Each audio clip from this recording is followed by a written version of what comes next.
Welcome, mountain folk, to a journey through the forgotten corners of South Park, where beloved characters have vanished into the mists of time and memory. Tonight, we explore the melancholic beauty of those who once walked the streets of this quiet mountain town, but have since faded from our screens, existing now only in the amber of nostalgia and the hearts of those who remember. These are the lost souls of South Park, the characters who helped build the foundation of this universe before disappearing into the eternal winter that claims all forgotten things. Close your eyes, settle into the mountain silence, and let us remember together. In the vast expanse of cosmic silence that surrounds our small mountain town, no presence has been more mysteriously significant, yet tragically forgotten, than the enigmatic beings known simply as the Visitors, extraterrestrial entities whose silent observation of South Park's inhabitants created the foundation for understanding how external forces shape and monitor human behavior in ways that most residents never recognize or comprehend. These alien observers, with their distinctive large black eyes and diminutive grey forms, represent far more than mere science fiction elements or comedic devices, but rather serve as profound symbols of cosmic surveillance and otherworldly judgment that established South Park's original identity as a place where the impossible becomes mundane and the extraordinary masquerades as routine. Occurrence. Their presence in the show's earliest moments created a framework for understanding South Park as a location of cosmic significance, a small town worthy of extraterrestrial attention and study, suggesting that the seemingly random chaos and bizarre events that characterize daily life in this Colorado community might actually serve purposes that transcend human understanding or awareness. The cosmic significance of the Visitors extends beyond their role as simple antagonists or background elements to encompass broader themes about observation, powerlessness, and the ways that unseen forces influence human behavior without the knowledge or consent of those being studied. When Eric Cartman awakens in the pilot episode with an anal probe protruding from his body, the violation he has experienced operates on multiple levels simultaneously, representing not just physical intrusion but psychological trauma that stems from being studied and manipulated by entities whose motivations remain completely incomprehensible to human consciousness. The probe itself becomes a symbol of how external forces can invade personal space and bodily autonomy, while the victim remains largely unaware of the full scope of what has been done to them, creating lasting effects that influence behavior and perception in ways that the individual cannot fully understand or address. The philosophical implications of extraterrestrial observation raise profound questions about privacy, consent, and the ethics of studying sentient beings without their knowledge or permission, themes that resonate with contemporary concerns about surveillance, data collection, and the ways that powerful entities monitor and influence human behavior for purposes that remain hidden from those being observed. The Visitors represent the ultimate expression of this dynamic, as beings whose technological capabilities and alien psychology place them so far beyond human understanding that their subjects cannot even comprehend the nature of their situation or develop appropriate responses to their circumstances. This creates existential anxiety that operates below the level of conscious awareness, as characters like Cartman must navigate daily life while carrying the unconscious knowledge that they have been violated and studied by forces beyond their comprehension or control. The systematic nature of the Visitors' observations, evidenced by their consistent presence in the background of early episodes, suggests a level of scientific rigor and ongoing research that transforms South Park from random location into carefully selected laboratory where human behavior can be studied under controlled conditions.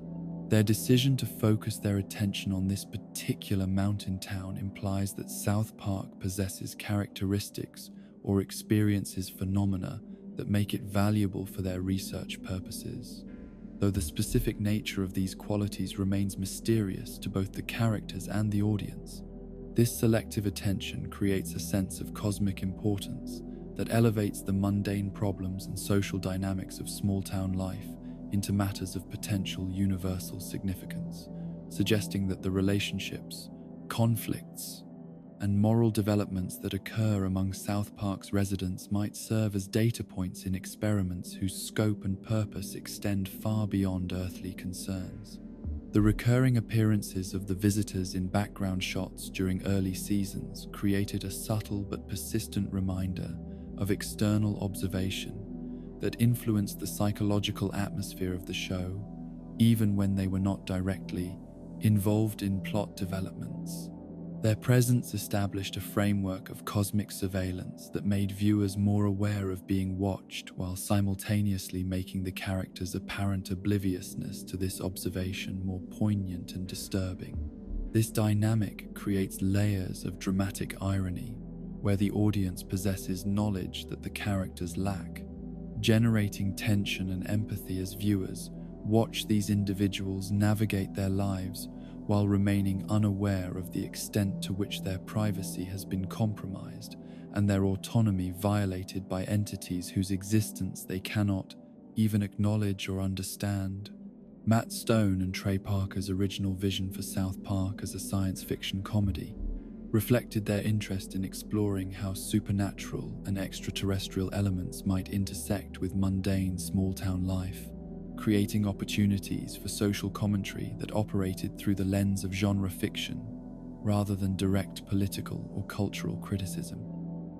The visitors served as perfect vehicles for this approach,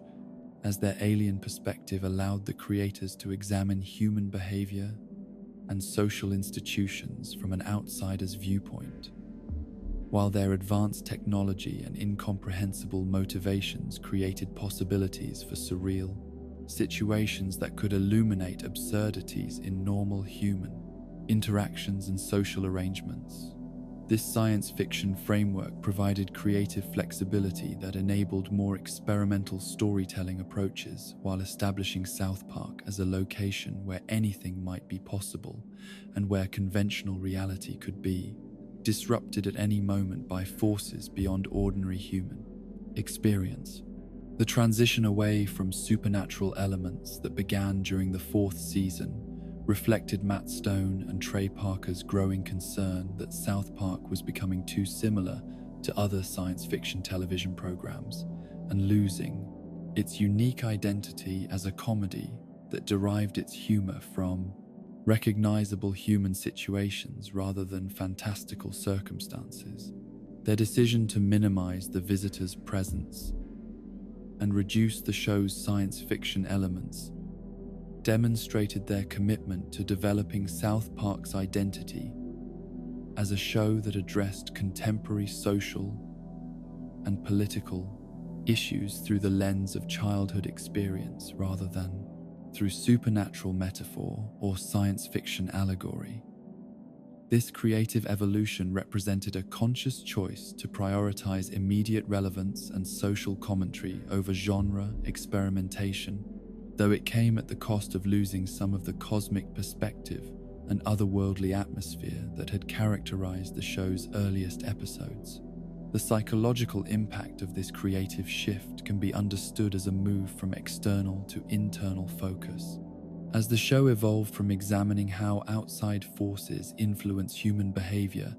to exploring how individuals and communities create their own problems through psychological dysfunction, social prejudice, and moral confusion. While this change enabled more direct social commentary and political satire, it also eliminated the cosmic framework that had suggested human problems might be part of larger patterns or experiments whose significance extended beyond earthly concerns. The removal of the visitors and other supernatural elements created a more grounded and immediately relevant show, but it also reduced the sense of mystery and cosmic significance that had made South Park feel like a place where profound secrets might be hidden and where ordinary events might serve extraordinary purposes. The rare appearances of the visitors in later episodes function as nostalgic callbacks that acknowledge the show's science fiction origins, while demonstrating how completely the series has evolved away from its supernatural foundation. Their presence in episodes like Dead Celebrities and various background shots serves to remind longtime viewers of the show's experimental past, while highlighting how much South Park has changed in terms of tone, focus, and storytelling approach. These occasional appearances create moments of recognition and nostalgia that connect current episodes to the show's history, while simultaneously emphasizing the distance between South Park's current identity and its original conception as a science fiction comedy that treated extraterrestrial contact as a routine part of small-town life. The psychological analysis of what the visitors represented reveals their function as symbols of adult authority and institutional power that operates beyond children's understanding or influence, creating feelings of powerlessness and violation that mirror real-world experiences with authority figures who make decisions affecting children's lives without consulting their preferences or considering their perspectives. The alien abduction scenarios that characterize their interactions with South Park's residents operate as metaphors for medical procedures, legal processes,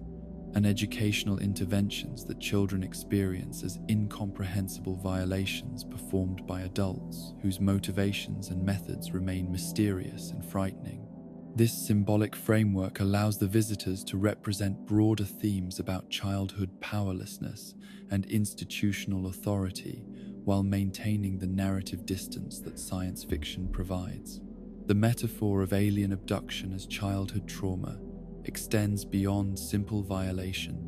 to encompass broader themes about memory, denial, and the ways that traumatic experiences can be suppressed or dismissed by adults who find them inconvenient or threatening to acknowledge. Cartman's experience with the anal probe creates lasting psychological effects that influence his behavior throughout the series, yet the adults in his life consistently deny or minimize the reality of what has happened to him, forcing him to process his trauma alone, while receiving no validation or support from authority figures who should be protecting him from such violations. This dynamic mirrors real-world situations where children's reports of abuse or trauma are dismissed by adults who cannot or will not acknowledge the reality of their experiences, creating additional psychological damage that compounds the original violation. The cosmic surveillance aspect of the visitor's presence creates ongoing anxiety about privacy and autonomy that operates below the level of conscious awareness, as characters must navigate their daily lives while unconsciously understanding that they are being watched and studied by entities whose purposes they cannot comprehend. This surveillance creates psychological pressure that influences behavior in subtle but significant ways, as individuals modify their actions and interactions based on unconscious awareness of external observation, while remaining unable to identify the source of their anxiety or develop appropriate responses to their circumstances. The result is a form of psychological manipulation that operates through uncertainty and fear rather than direct coercion, creating compliance and behavioral modification without the observers needing to reveal their presence or explicitly communicate their expectations. The technological superiority that the visitors demonstrate through their advanced spacecraft, monitoring equipment, and biological manipulation capabilities represents the ultimate expression of power imbalance between observers and subjects, creating situations where resistance becomes impossible and consent becomes irrelevant, because the gap between the entities involved is so vast that meaningful communication or negotiation cannot occur. This extreme power differential serves as a metaphor for various real-world relationships, where individuals find themselves subject to authority figures or institutional forces whose capabilities and motivations so exceed their own that they cannot meaningfully participate in decisions affecting their lives. The aliens' technological advantages create absolute powerlessness that eliminates even the possibility of resistance or escape, forcing their subjects into complete passivity and submission. The lasting legacy of the visitors in South Park mythology extends far beyond their specific appearances to encompass their role in establishing the show's original identity and creating the foundation for understanding South Park as a place where extraordinary events occur with sufficient regularity that residents develop psychological defense mechanisms that enable them to dismiss or normalize experiences that should be traumatic and life-changing. Their presence taught South Park's residents to expect the unexpected, while simultaneously developing emotional numbness that allows them to continue functioning, despite repeated exposure to events that would overwhelm individuals from more ordinary communities. This psychological adaptation creates both resilience and dysfunction, as characters become capable of surviving impossible circumstances while losing the ability to respond appropriately to genuine threats or opportunities. The fan culture that has developed around the visitors demonstrates their continuing significance in South Park's mythology, despite their reduced presence in recent episodes, as viewers continue to search for alien appearances and celebrate their occasional return to the series. This dedicated attention from fans reflects the deep psychological impact of their early presence and the sense of loss that many viewers experienced when the show moved away from its science fiction origins. The Easter egg nature of their later appearances creates community engagement that connects long-time viewers while providing rewards for careful attention and series knowledge that newer fans might not possess. The cosmic perspective that the visitors brought to South Park created possibilities for understanding human problems within broader contexts that transcended immediate social and political concerns, suggesting that individual struggles and community conflicts might serve purposes or patterns that extend beyond earthly significance. Their removal from the series eliminated this cosmic framework and created a more grounded but potentially more limited perspective that focuses on immediate social commentary rather than deeper questions about human nature and cosmic purpose. While this evolution enabled more direct political satire and social criticism, it also reduced the philosophical depth and existential complexity that had characterized the show's earliest exploration of human behavior under extraordinary circumstances. The silence that characterizes the visitors' communication methods creates additional layers of meaning about the impossibility of genuine understanding between entities whose consciousness operates according to fundamentally different principles and priorities. Their refusal or inability to communicate with their subjects in comprehensible ways represents the ultimate barrier between different forms of life and intelligence, suggesting that some gaps in understanding cannot be bridged through technology or good intentions, but reflect fundamental differences in consciousness that make meaningful exchange impossible. This communication failure creates psychological isolation that compounds the trauma of their interventions, while preventing any possibility of resolution or healing through dialogue or negotiation. The laboratory conditions that the visitors create through their ongoing observation and occasional intervention transform South Park into an experimental environment where human behavior can be studied under controlled circumstances that eliminate variables and create reproducible results. This transformation from natural community to research facility occurs without the knowledge or consent of the subjects, creating ethical violations that mirror real-world concerns about medical experimentation, psychological research, and social manipulation that occurs without proper consent or oversight. The town's residents become unwitting participants in experiments whose purposes they cannot understand and whose results they will never know, creating exploitation that operates through ignorance rather than force. The temporal aspect of the visitors' research suggests long-term studies that extend across multiple generations, as their consistent presence implies. Ongoing data collection that treats individual human lives as temporary data points in research projects, whose scope extends far beyond any single lifetime or generation. This temporal perspective creates additional psychological horror as individuals realize that their entire existence might serve purposes they cannot comprehend, while their personal growth, relationships, and achievements become merely incidental to research goals that transcend human values and priorities. The reduction of human life to research data represents the ultimate form of dehumanization, where individual worth becomes secondary to scientific knowledge and personal autonomy becomes irrelevant to experimental design. In the quiet moments between their rare appearances,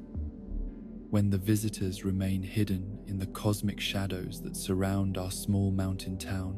their absence creates a void that reminds us of the mystery and wonder that once characterized South Park's relationship with the unknown, the unexplained, and the impossible, leaving behind a landscape that feels smaller and more mundane, despite gaining relevance and immediacy through its evolution towards social commentary and political satire. In the pantheon of forgotten souls, who once graced the streets of South Park with their complex presence and profound psychological depth, no figure commands more sympathy and understanding than Satan himself, the fallen angel, whose portrayal in this quiet mountain town transcended traditional religious imagery to create one of fiction's most nuanced explorations of emotional immaturity, vulnerability, and the tragic consequences of power without wisdom. Unlike the classical depictions of Satan as pure evil incarnate or calculating mastermind of human corruption, South Park's version of the Prince of Darkness emerges as a fundamentally damaged individual whose control over the underworld cannot compensate for his inability to navigate adult relationships or manage his own emotional needs in healthy, constructive ways. His character development throughout the series reveals layers of psychological complexity that transform him from simple antagonist into tragic figure who struggles with identity, self-worth, and interpersonal connection mirror the universal human experience of seeking love and acceptance, while being trapped by circumstances and personal limitations that make genuine happiness seem perpetually out of reach. The theological implications of portraying Satan as a sympathetic, emotionally vulnerable character, rather than an embodiment of pure evil, represent one of South Park's most sophisticated challenges to conventional religious thinking and moral categorization. Traditional Christian theology positions Satan as the ultimate adversary of goodness, the tempter whose very nature opposes divine will and human flourishing. Yet, South Park's interpretation reveals him as someone whose actions stem not from malevolent intent, but from emotional dysfunction and psychological immaturity that create destructive patterns despite his underlying desire for connection and happiness. This characterization raises profound questions about the nature of evil itself, suggesting that what we perceive as malevolent behavior might often result from untreated trauma, inadequate emotional development, and the corrupting influence of unchecked power, rather than inherent wickedness or conscious choice to cause harm. Satan's relationship with Saddam Hussein serves as perhaps the most psychologically revealing aspect of his character development, demonstrating how even supernatural beings with ultimate power can become trapped in abusive relationship dynamics that mirror the patterns of manipulation and emotional violence that characterize toxic human partnerships.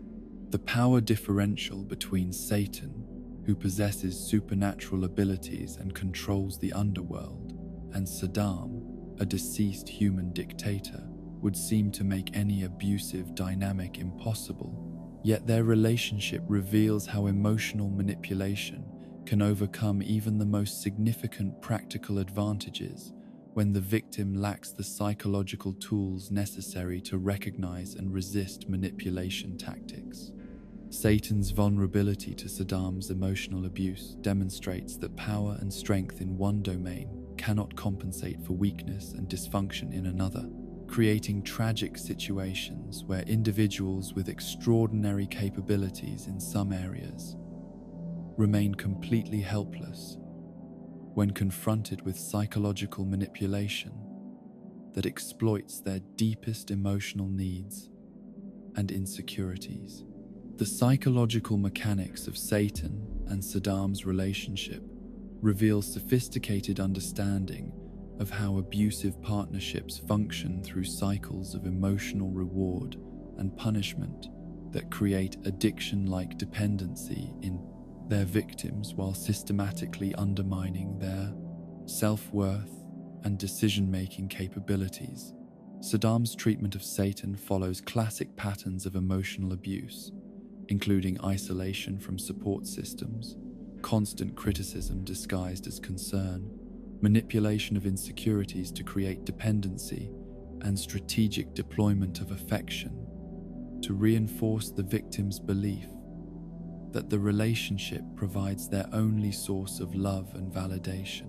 These tactics prove effective against Satan despite his supernatural status because they target psychological vulnerabilities that exist independently of his demonic powers, demonstrating how emotional manipulation operates through exploitation of universal human needs for connection, acceptance, and self-worth that persist regardless of an individual's external circumstances or capabilities. The toxic dynamics that characterize Satan's relationship with Saddam create patterns of behavior that extend beyond their personal interaction to affect Satan's leadership of hell and his relationships with other supernatural entities, demonstrating how abusive partnerships create ripple effects that damage not only the primary victims, but also their broader social and professional networks. Satan's emotional instability and preoccupation with his romantic relationship interfere with his ability to manage the underworld effectively, creating chaos and dysfunction that affects countless souls under his jurisdiction, while demonstrating how personal trauma and relationship dysfunction can undermine even the most powerful individual's ability to fulfill their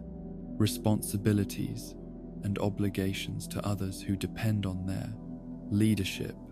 and guidance. The portrayal of Satan's emotional immaturity through episodes like Hell on Earth 2006 reveals his fundamental inability to manage disappointment, regulate his emotions, or maintain realistic expectations about complex social situations, characteristics that transform him from fearsome supernatural entity into overgrown child whose tantrums and unrealistic demands create problems for everyone around him while preventing him from achieving the happiness and satisfaction he desperately seeks. His birthday party expectations and subsequent meltdown when reality fails to match his fantasies demonstrate classic patterns of narcissistic personality disorder and emotional dysregulation that suggest his fall from grace resulted not from moral corruption, but from developmental arrest that prevented him from acquiring the psychological tools necessary for healthy adult functioning and meaningful relationship formation. The Sweet 16 parody elements of Satan's birthday celebration provide sharp social commentary on contemporary culture's obsession with material excess and external validation, while simultaneously revealing the deeper psychological needs that drive such behaviors in both supernatural and human contexts. Satan's demand for an elaborate party, reflects his desperate need for external validation and social recognition that stems from profound insecurity and self-doubt, rather than genuine enjoyment of celebration or appreciation for the company of others. His focus on party details and social media-style documentation of his event demonstrates how individuals with deep emotional wounds often attempt to fill psychological voids through external experiences and social validation that provide temporary relief but cannot address the underlying issues that create their ongoing dissatisfaction and emotional instability. The psychological profile that emerges from Satan's various appearances throughout the series reveals someone whose supernatural abilities and position of authority cannot compensate for fundamental deficits in emotional intelligence, interpersonal skills, and psychological development that prevent him from forming healthy relationships or finding genuine satisfaction in his achievements and circumstances. His need for constant validation, his inability to handle criticism or disappointment, his tendency to blame others for problems he creates, and his pattern of making impulsive decisions based on immediate emotional reactions,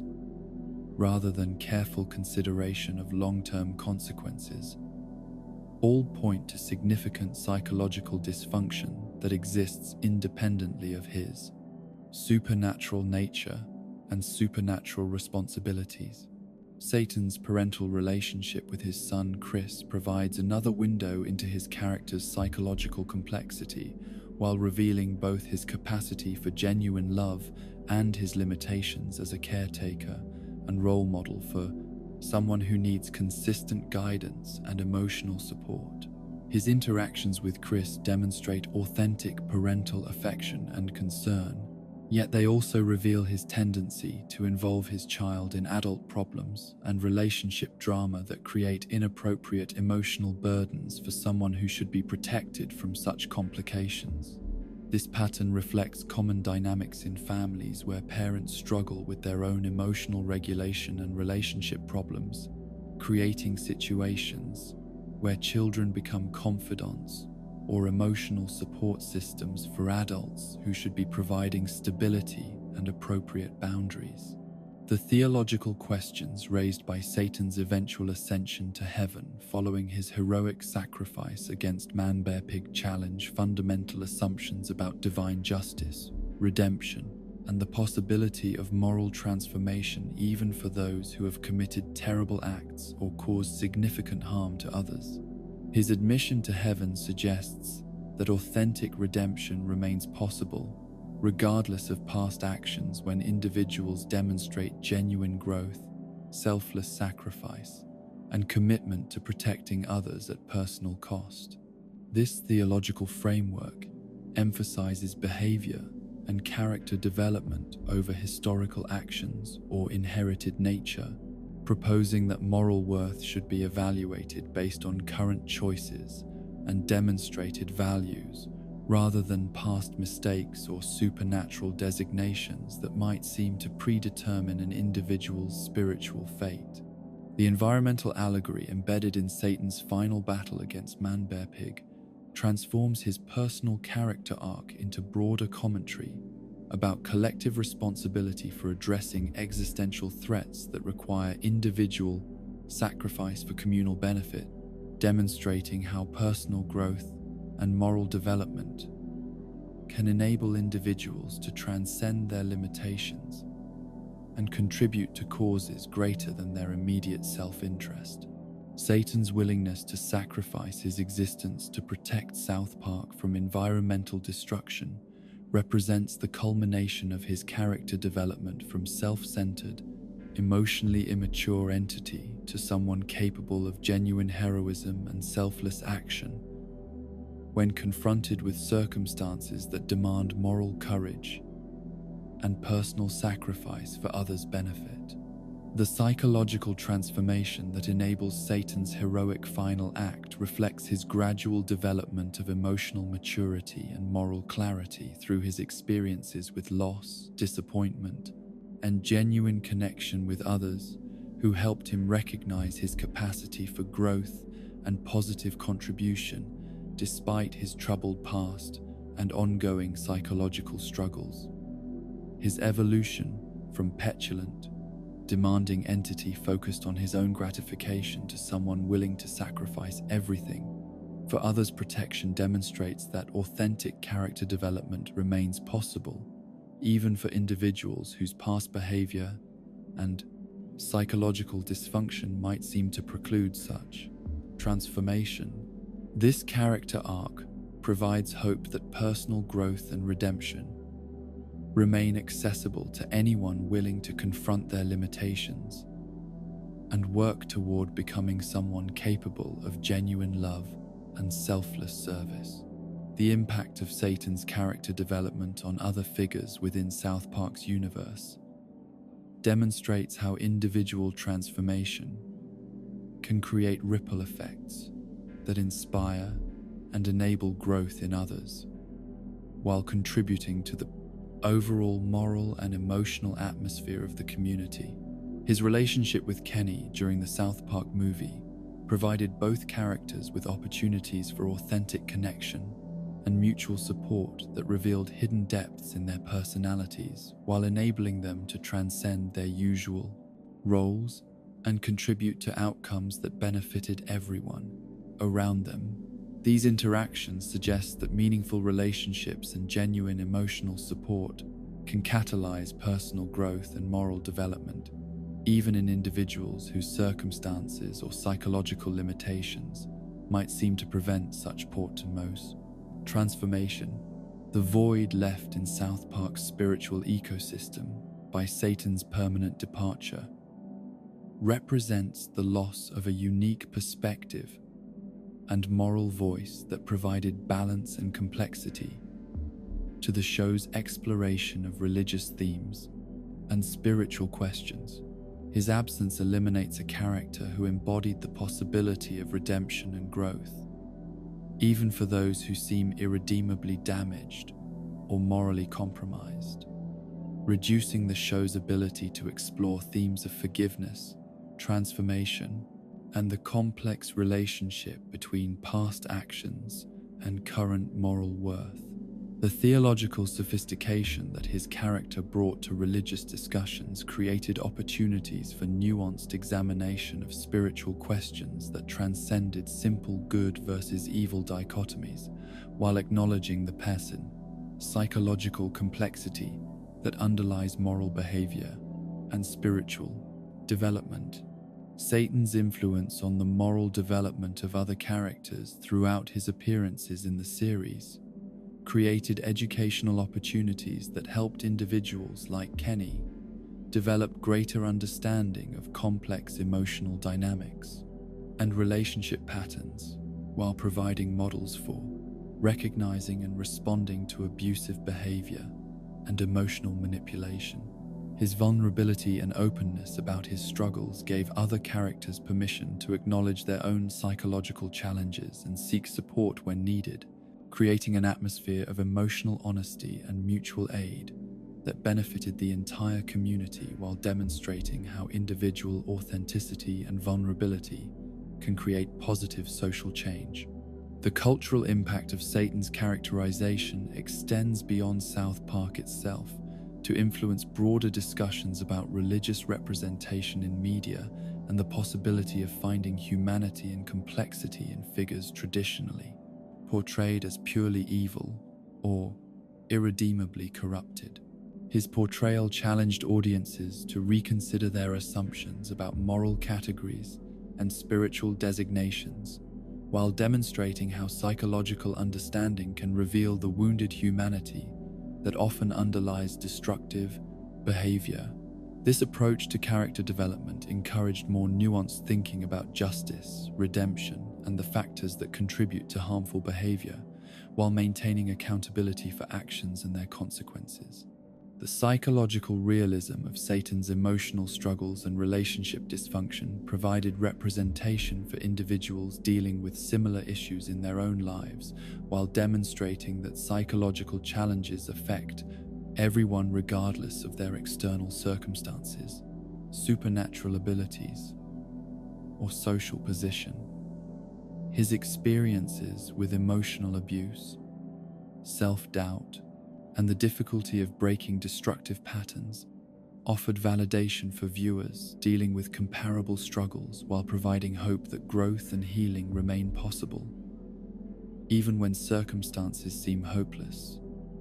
or when past failures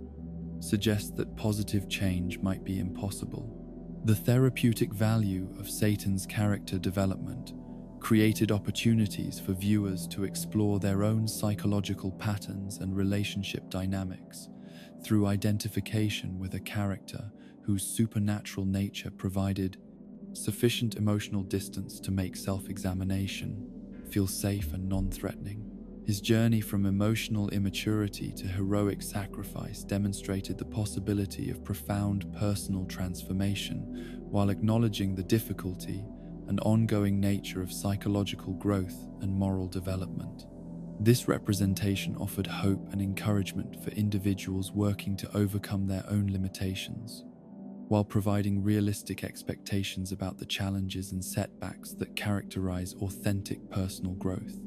The loss of Satan's unique voice in South Park's moral landscape represents the elimination of a perspective that bridged supernatural and human experience, while demonstrating that wisdom, compassion, and moral courage can emerge from unexpected sources when individuals commit to growth and service despite their psychological limitations and troubled histories.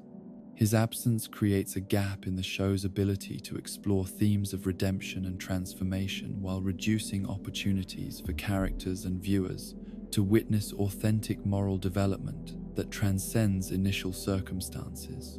and past mistakes. In the eternal fires of memory where forgotten characters continue their existence beyond the boundaries of screen time and narrative necessity, Satan's legacy burns with the quiet intensity of someone who discovered that true power lies not in commanding others but in mastering oneself. That genuine victory emerges not from conquering enemies but from conquering the destructive patterns that prevent authentic connection and meaningful contribution to others' welfare and happiness. In the rich tapestry of South Park's forgotten souls, no figure embodies the profound tragedy of lost wisdom and severed connection more completely than Jerome McElroy. Known universally as Chef, whose absence from the series represents not merely the departure of a beloved character, but the systematic destruction of one of television's most authentic portrayals of adult guidance, musical expression, and unconditional love for children navigating the treacherous waters of growing up in a world that consistently fails to provide them with the emotional support and practical wisdom they desperately need. Chef's role as the musical heart of South Park transcended simple comic relief or episodic functionality to establish him as the spiritual center of the community, a figure whose deep bass voice and improvisational songs provided both entertainment and genuine life lessons that helped the boys process complex emotions and moral dilemmas, while offering them access to adult perspective that remained both accessible and non-judgmental, despite addressing topics that other authority figures either avoided completely or handled with insufficient sensitivity and understanding. Isaac Hayes' contribution to Chef's authenticity and cultural significance cannot be overstated, as his genuine musical talent, life experience, and intuitive understanding of childhood psychology combined to create a character whose wisdom felt earned rather than imposed, and whose musical expressions emerged from authentic emotional connection rather than performative obligation. Hayes brought to the role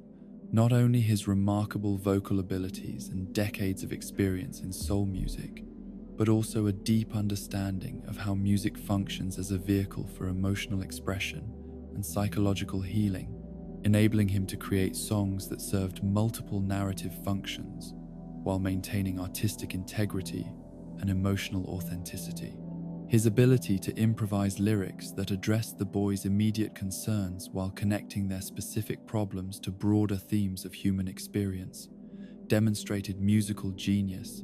that elevated every episode, featuring Chef beyond simple comedy into genuine exploration of how wisdom can be transmitted through artistic expression and emotional vulnerability. The psychological profile of Chef as a surrogate parental figure reveals someone whose relationship with the boys operated according to principles of respect, honesty, and emotional availability that stood in stark contrast to the dysfunction and neglect that characterized most adult-child interactions throughout South Park's social ecosystem. Unlike the biological parents who consistently demonstrated incompetence, selfishness, or emotional unavailability, Chef provided the boys with access to an adult who genuinely listened to their concerns, took their problems seriously, and offered guidance that acknowledged both their intelligence and their developmental limitations without patronizing them or dismissing their experiences as unimportant. His ability to discuss complex topics including sexuality, relationships, and moral decision-making in age-appropriate ways that neither overwhelmed them with inappropriate information nor insulted their intelligence with oversimplified explanations, created a model of adult-child communication that demonstrated how genuine respect and emotional maturity could bridge generational gaps. The musical integration that characterized Chef's interactions with the boys served multiple psychological functions simultaneously, providing emotional release, memory aids for important information, and cultural education that connected their immediate experiences to broader traditions of human expression and community wisdom. His songs functioned as therapeutic interventions that helped the boys process difficult emotions while simultaneously entertaining them and creating positive associations with the guidance he provided, ensuring that his lessons would be remembered and internalized rather than dismissed or forgotten. The improvisational nature of his musical responses demonstrated his ability to meet the boys exactly where they were emotionally and intellectually, creating customized guidance that addressed their specific needs, while drawing upon universal themes and experiences that connected their individual struggles to broader patterns of human development and moral growth. Chef's role as cultural bridge between the predominantly white community of South Park and broader African American musical and cultural traditions provided the boys with exposure to perspectives and experiences that would otherwise have remained completely outside their limited social environment, expanding their understanding of diversity while demonstrating how cultural differences could enhance rather than threaten community cohesion when approached with respect and genuine curiosity. His presence in their lives offered them access to historical and cultural knowledge that their formal education and family backgrounds could not provide, creating opportunities for learning that transcended simple academic information to encompass emotional intelligence, cultural sensitivity, and appreciation for artistic expression as a vehicle for understanding human experience across different backgrounds and social contexts. The tragic circumstances surrounding Isaac Hayes' departure from South Park represent one of television history's most devastating examples of how external ideological pressures can destroy artistic relationships and creative partnerships that serve important cultural and educational functions, demonstrating how institutional manipulation and religious extremism can force individuals to abandon work that provides genuine value to communities while causing lasting damage to both the artists involved and the audiences who depend on their contributions. The Church of Scientology's interference in Hayes' relationship with South Park eliminated not only a beloved character, but also a unique voice that provided representation and wisdom that could not be replaced by other cast members, or creative approaches, creating a void in the show's moral and cultural landscape that persists to this day. The Trapped in the Closet episode and its aftermath reveal the complex intersection between artistic freedom, religious sensitivity, and institutional pressure that characterizes contemporary media production, where creative teams must navigate competing demands from various interest groups while attempting to maintain their artistic integrity and continue producing work that serves their audience's needs and interests. The controversy surrounding South Park's satirical treatment of Scientology demonstrates how religious organizations can use economic and legal pressure to silence criticism and control media representation, even when such control interferes with legitimate artistic expression and public discourse about issues of genuine social concern. Hayes' position as a Scientologist created impossible conflicts between his professional obligations and his religious affiliations, ultimately forcing him to choose between his artistic work and his spiritual community in ways that served neither his personal interests nor the broader public good. The revelation that Scientology officials may have forced Hayes to quit South Park against his personal preferences adds additional layers of tragedy to his departure, suggesting that his decision to abandon the show resulted not from genuine philosophical disagreements with its content, but from institutional coercion that eliminated his autonomy and forced him to act against his artistic and professional instincts. His son's later statements about the circumstances of his departure provide evidence that Hayes himself may have been a victim of the same kind of institutional manipulation that Scientology critics have documented in other contexts, where individual members are pressured to make decisions that serve the organization's interests rather than their own personal or professional welfare. This information reframes Hayes' departure from voluntary artistic disagreement to involuntary submission to institutional pressure that eliminated his ability to continue contributing to work that had provided him with creative fulfillment and cultural impact. The Return of Chef episode represents Matt Stone and Trey Parker's attempt to process their grief and anger about losing their friend and collaborator, while simultaneously addressing the institutional forces that had destroyed their professional relationship and eliminated Chef from the South Park universe. Their decision to portray Chef as brainwashed victim rather than willing convert demonstrated their understanding that Hayes himself had been manipulated by the same forces they were criticizing, allowing them to separate their anger towards Scientology from their affection for Hayes,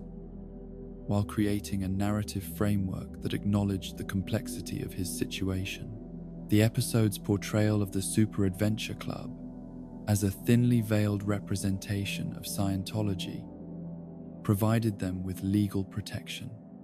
while enabling them to express their genuine feelings about the institutional manipulation that had cost them their friend and their audience a beloved character. The emotional weight of Kyle's funeral speech at Chef's memorial service transcends simple television narrative to become a genuine expression of grief, loss, and appreciation that speaks directly from the creators to their audience about what Hayes had meant to them personally and professionally. The speech's emphasis on remembering Chef as he had been, rather than focusing on the circumstances of his departure, provides a model for how communities can honor individuals who have been damaged or destroyed by institutional manipulation, while maintaining appreciation for their positive contributions and refusing to let their victimization define their legacy. Kyle's words about Chef being caught up in a bad group of people acknowledge the complexity of his situation, while maintaining clear moral boundaries about the forces that had corrupted and ultimately destroyed him. The psychological impact of losing Chef on the boy's development and the show's moral framework cannot be understated, as his departure eliminated their primary source of adult guidance and emotional support, while removing one of the few stable, nurturing relationships in their otherwise chaotic and dysfunctional social environment. His absence forced the boys to navigate complex emotional and moral challenges without access to the wisdom and perspective he had consistently provided, creating gaps in their support system that no other character could adequately fill. The loss of his musical guidance and therapeutic interventions removed tools for emotional processing and conflict resolution that had helped them manage stress and develop healthy coping mechanisms throughout their earlier adventures and misadventures. Chef's legacy in South Park's cultural mythology extends far beyond his specific appearances to encompass his influence on the show's approach to addressing sensitive topics, providing emotional support for characters in crisis, and integrating music as a vehicle for both comedy and genuine emotional expression. His model of adult-child interaction established standards for respect and authenticity that influenced how other authority figures were portrayed and evaluated throughout the series, creating expectations for emotional availability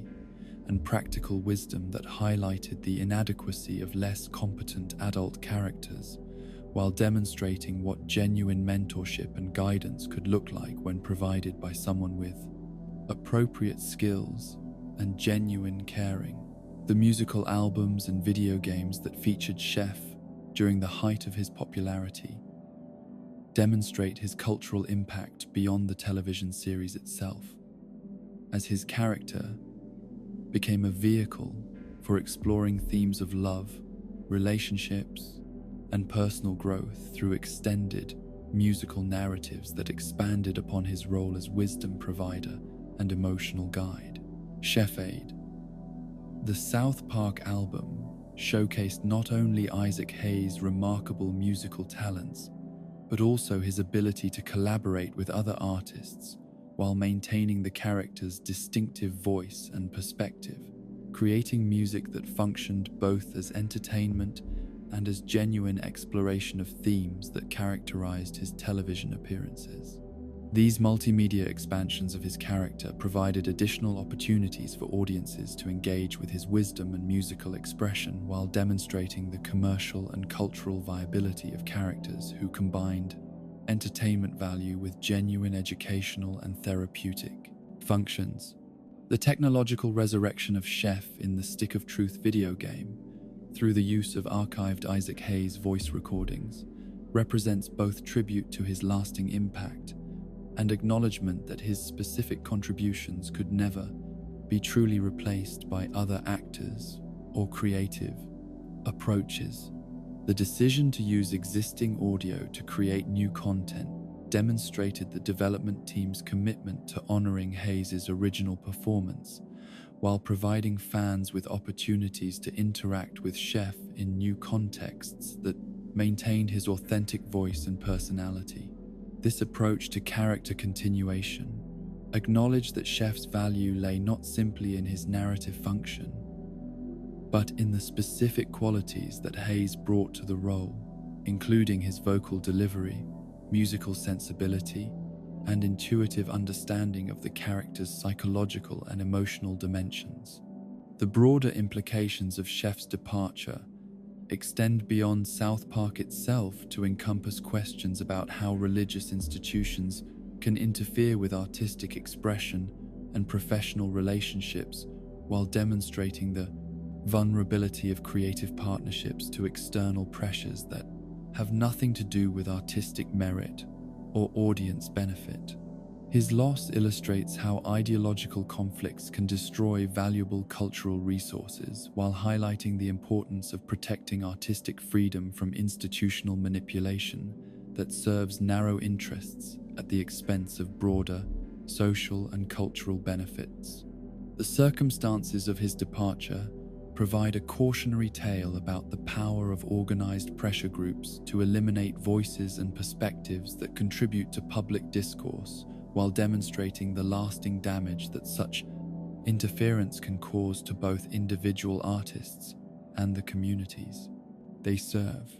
The psychological void created by Chef's absence continues to influence South Park's narrative possibilities and character development, as situations that would have previously been resolved through his intervention must now be addressed through other means that often prove less effective or emotionally satisfying. His unique combination of musical talent, psychological insight, and genuine caring for the boys' welfare created storytelling opportunities that cannot be replicated by other characters, reducing the show's ability to address certain types of emotional and moral challenges, while eliminating one of its most effective tools for providing guidance and resolution during particularly difficult or complex narrative situations. The cultural representation that Chef provided as a positive, wise, and nurturing African-American male character in a predominantly white community created diversity and perspective that enriched South Park's social landscape while providing audiences with a model of cross-cultural friendship and mentorship that transcended racial boundaries through genuine respect and shared commitment to the boys' welfare. His absence reduces the show's cultural diversity while eliminating a voice that had provided unique perspectives on social issues, relationships, and community dynamics that reflected experiences and wisdom traditions that other characters could not access or represent authentically. The therapeutic functions that Chef's music served for both the boys and the audience demonstrate the power of artistic expression to address psychological needs and emotional challenges in ways that direct communication or traditional counseling approaches might not achieve, creating healing opportunities through beauty, rhythm, and creative expression that engaged multiple levels of consciousness simultaneously. His songs provided emotional release, cognitive reframing, and behavioral guidance while creating positive associations that enhanced the likelihood that his messages would be remembered and applied in relevant situations, demonstrating how therapeutic interventions can be embedded in entertainment contexts without sacrificing either their effectiveness or their artistic merit. In the eternal jukebox of memory, where forgotten melodies continue playing long after their singers have departed the stage, Chef's voice resonates with the deep bass notes of wisdom earned through experience, love expressed through music, and the patient understanding that children need adults who see their potential rather than their problems, who offer guidance without judgment, and who demonstrate through their presence that some relationships transcend the boundaries of family, race, and circumstance to create bonds based on mutual respect and genuine caring that endure even when external forces conspire to destroy them. In the complex hierarchy of South Park's most polarizing figures, no character has generated more passionate debate or emotional division among fans and creators alike than Philip Pirrup, known simply as Pip, whose English origins and relentlessly optimistic demeanor created a lightning rod for audience frustration, while simultaneously serving as an early prototype for the vulnerable, innocent archetype that would later find more successful expression in the character of Leopold Butters Stotch. Pip's role as perpetual outsider, seeking acceptance and belonging within South Park's social ecosystem, reveals profound truths about how communities respond to difference, otherness, and the persistent efforts of individuals who refuse to abandon their essential nature, despite facing consistent rejection and social ostracism from those whose approval they desperately seek. His journey from hopeful newcomer to tragic victim represents one of South Park's most sustained examinations of how foreignness and cultural difference can create insurmountable barriers to social integration. Even when the outsider demonstrates unwavering kindness, moral integrity, and genuine desire to contribute positively to the community that consistently fails to recognize or value their unique perspective and cultural contributions. The psychological profile of Pip, as eternal optimist in the face of relentless adversity, reveals someone whose English upbringing and cultural background provided him with social scripts and behavioral expectations that proved completely incompatible with South Park's casual cruelty and emotional dysfunction, creating tragic misalignment between his expectations of human decency and the reality of how his American peers actually treated those they perceived as different or threatening to their established social hierarchies. His persistent cheerfulness and polite demeanor, rather than earning him acceptance and friendship, marked him as target for ridicule and abuse from classmates who interpreted his cultural differences as pretension and his optimistic outlook as either naivety or deliberate provocation that deserved punishment rather than understanding. This dynamic demonstrates how cultural miscommunication can create cycles of rejection and hostility that become self-perpetuating, as the outsider's attempts to fit in through authenticity are misinterpreted as artificial performance designed to highlight others' inadequacies. Pip's English aristocratic background and the cultural implications of his presence in democratic South Park created additional layers of social tension that extended beyond simple foreign versus domestic dynamics to encompass broader themes about class consciousness, historical grievances, and the ways that inherited privilege can create resentment even when the individual beneficiary has no personal responsibility for systemic inequalities or historical injustices that occurred long before their birth. His accent, mannerisms, and cultural references constantly reminded other characters of colonial relationships and class distinctions that many Americans prefer to ignore or deny, creating unconscious hostility that manifested as personal dislike, while actually reflecting deeper cultural and historical tensions that had nothing to do with Pip's individual character or behavior. This psychological dynamic reveals how individuals can become scapegoats for broader social and cultural conflicts, bearing the burden of group hostilities that precede their existence and extend far beyond their personal actions or intentions. The religious and moral implications of Pip's treatment by his peers create disturbing parallels to historical patterns of scapegoating and community persecution that demonstrate how supposedly civilized societies can engage in systematic cruelty toward individuals who have committed no offense beyond being different from the established norm. His consistent kindness and moral behavior, rather than protecting him from abuse or earning him respect, seem to increase the intensity of others' hostility toward him, suggesting that his goodness served as unwelcome reminder of their own moral failings and emotional dysfunction. This inverse relationship between virtue and social acceptance reveals psychological mechanisms through which communities protect themselves from moral challenge by eliminating or marginalizing individuals whose behavior highlights the gap between their professed values and their actual conduct. The experimental storytelling approach of the Great Expectations episode represents one of South Park's most ambitious attempts to blend literary adaptation with character development while exploring themes of social mobility, personal transformation, and the corrupting influence of wealth and social ambition on moral character and authentic relationships. The episode's polarizing reception among fans reflects broader tensions within South Park's audience, between those who appreciated the show's willingness to experiment with different narrative forms and those who preferred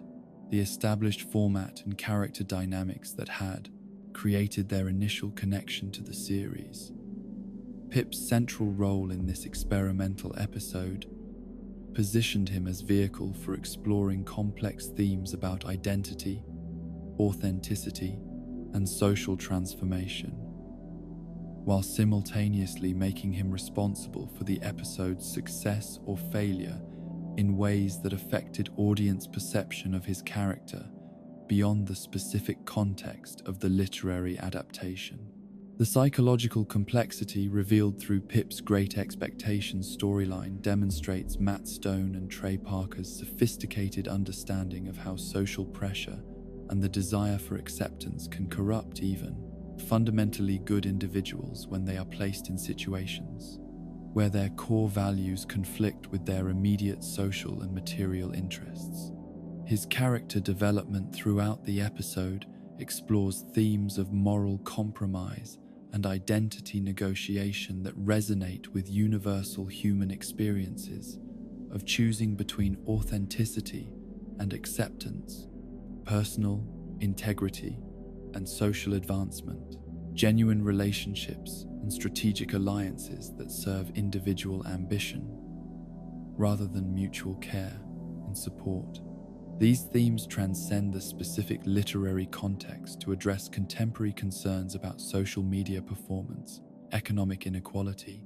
and the psychological costs of pursuing status and recognition through means that require abandoning or concealing one's authentic self. The voice acting challenges that contributed to Pip's divisive reception among audiences reflect the technical difficulties of creating authentic-sounding accents and mannerisms that enhance, rather than distract from character, development and narrative engagement. The exaggerated nature of his English accent and formal speaking patterns, while accurate to his character's background and social position, created distance between Pip and audiences who found his speech patterns artificial or annoying rather than charming or endearing. This technical challenge highlights the delicate balance required in character design between authentic representation of cultural differences and creating personalities that audiences can connect with emotionally despite unfamiliar social and linguistic patterns that might initially seem foreign or off-putting. The comparison between Pip and Butters as approaches to vulnerable, innocent characters reveals crucial differences in character design, philosophy, and audience psychology that explain why one archetype succeeded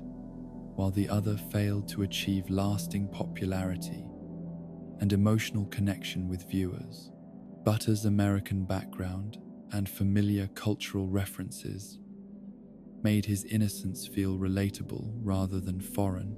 while his moments of unexpected darkness and complexity prevented his optimism from seeming one-dimensional or unrealistic in ways that might frustrate audiences seeking character depth and development. Pip's unwavering goodness and cultural otherness created barriers to identification that made his suffering feel distant and abstract rather than emotionally engaging, preventing audiences from developing the sympathetic connection necessary for sustained character investment. The social dynamics that characterized Pip's interactions with other South Park Elementary students reveal systematic patterns of exclusion and marginalization that operate through both overt hostility and subtle social cues that communicate unwelcome and rejection without requiring explicit verbal confrontation or obvious cruelty. His attempts to participate in group activities and social interactions were consistently met with dismissal, eye-rolling, and subtle forms of social isolation that effectively communicated his outsider status while maintaining plausible deniability about intentional cruelty or deliberate exclusion. These microaggressions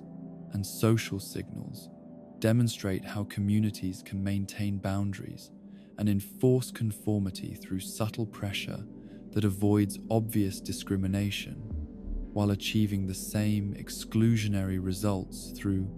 accumulated small acts of rejection and dismissal. The cultural education that Pip's presence could have provided to South Park's insular community represents lost opportunities for growth and learning that were sacrificed in favor of maintaining familiar social patterns and avoiding the psychological discomfort that accompanies genuine exposure to different perspectives and ways of understanding human experience. His knowledge of English history, literature, and cultural traditions could have enriched classroom discussions and social interactions, while providing other characters with access to broader cultural perspectives that might have enhanced their intellectual development and emotional sophistication. Instead, his cultural contributions were dismissed or ignored in ways that impoverished the entire community's educational and social experience, while reinforcing narrow-minded attitudes about the value of diversity and cultural exchange.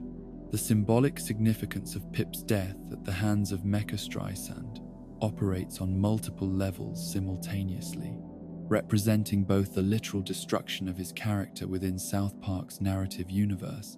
and the metaphorical triumph of American popular culture over foreign refinement and traditional cultural values. His destruction by a giant mechanical monster created from Japanese anime aesthetics and American celebrity culture demonstrates how global media forces can overwhelm and eliminate local cultural traditions and individual expressions of alternative values or perspectives. The scene functions as allegory for cultural imperialism and the homogenizing effects of mass media,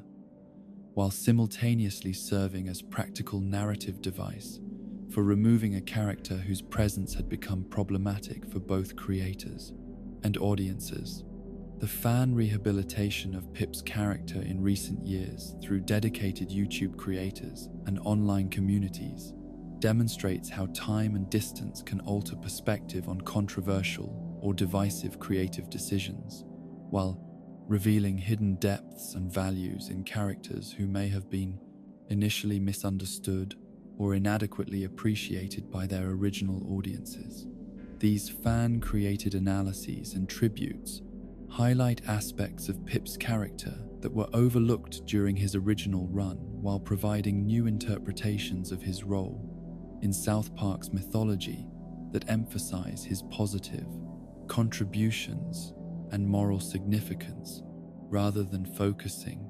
exclusively on the aspects of his personality that generated negative audience reactions.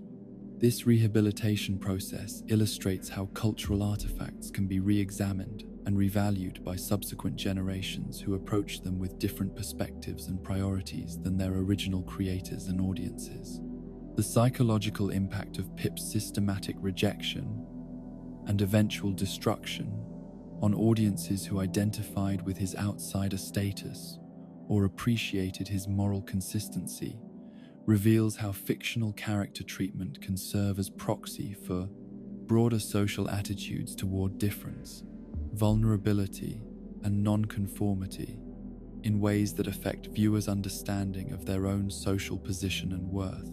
His fate communicated messages about the social costs of maintaining authenticity and moral integrity in environments that reward conformity and punish difference, potentially discouraging viewers from expressing their own unique perspectives or maintaining their personal values when faced with social pressure to conform to group expectations and behavioral norms. The creative evolution that Pip's character represents within South Park's development demonstrates the experimental nature of early television production and the trial and error process through which creators develop successful character archetypes and narrative approaches that serve both their artistic vision and audience expectations. His failure to achieve lasting popularity provided valuable lessons about character design, cultural representation, and audience psychology that informed subsequent character development while contributing to the creative learning process that enabled South Park's eventual success with similar but more effectively executed character archetypes like Butters. The moral complexity of Pip's treatment by both characters and creators raises uncomfortable questions about collective responsibility for individual suffering and the ways that communities can participate in systematic cruelty while maintaining plausible deniability about their individual contributions to harmful patterns and outcomes.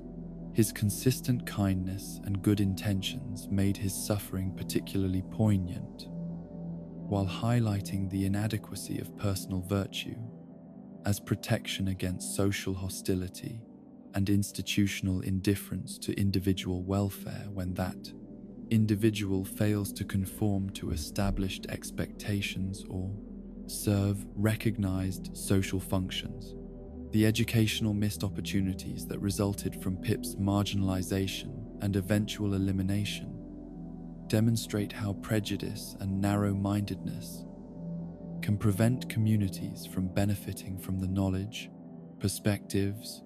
and cultural resources that outsiders might contribute if they were welcomed and integrated rather than rejected and excluded.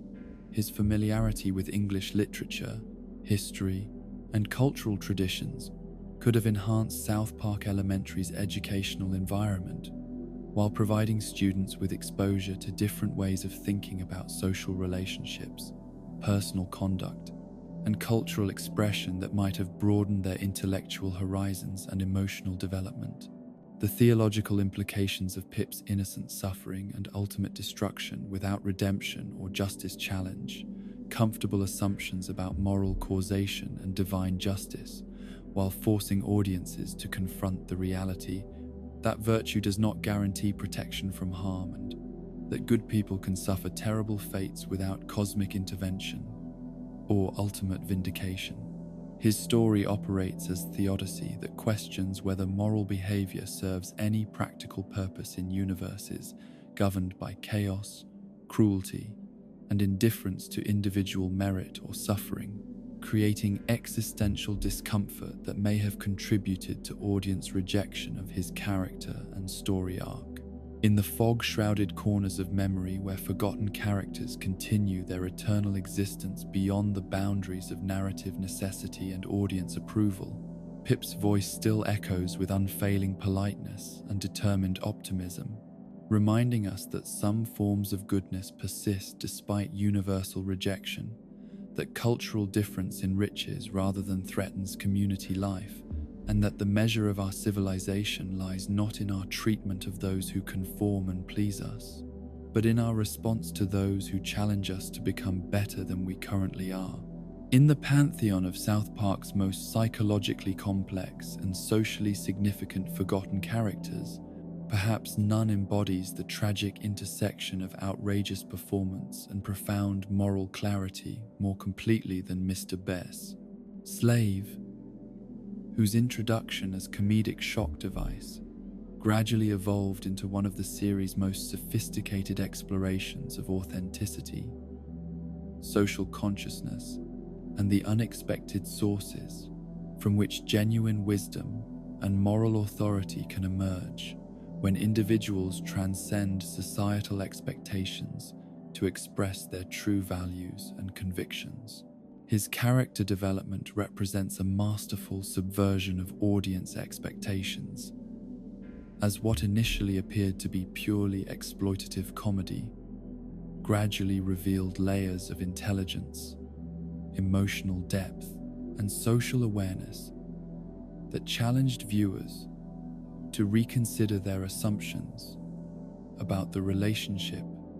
between sexual expression, moral character, and intellectual capability,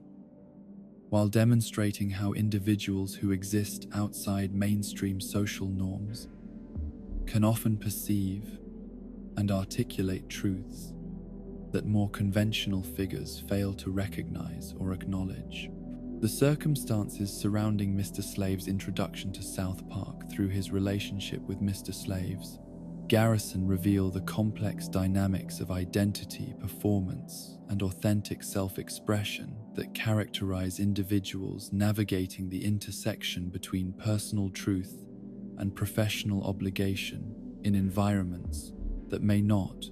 welcome or support their complete humanity. His hiring as Mr. Garrison's teaching assistant during the latter's scheme to get fired for being gay created a situation where both characters were performing exaggerated versions of themselves to achieve external goals that had nothing to do with genuine self-expression or educational effectiveness. Yet their partnership unexpectedly created opportunities for both characters to explore aspects of their identities that had been previously suppressed or compartmentalized due to social pressure and professional constraints. The psychological profile that emerges from Mr. Slave's various appearances throughout his active period in the series reveals someone whose outrageous public behavior and willingness to engage in shocking sexual performances masked sophisticated understanding of social dynamics, feminist theory, and the mechanisms through which power operates to marginalize and exploit vulnerable populations, particularly women and sexual minorities, who face systematic discrimination and objectification within mainstream cultural institutions. His ability to articulate complex social critiques while simultaneously engaging in behavior that many viewers found disturbing or offensive demonstrated the intellectual sophistication required to maintain multiple perspectives simultaneously while refusing to allow others discomfort with his lifestyle choices to silence his moral voice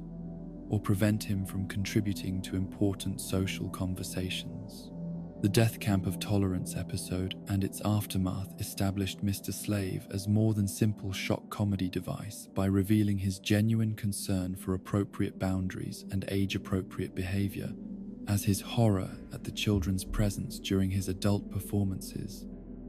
demonstrated clear understanding of the difference between consenting adult activities and inappropriate exposure of minors to sexual content. They were not developmentally prepared to process or understand. His reaction to the boys being sent to tolerance camp for their discomfort with his public behavior revealed his sophisticated understanding that forced acceptance differs fundamentally from genuine respect, and that tolerance education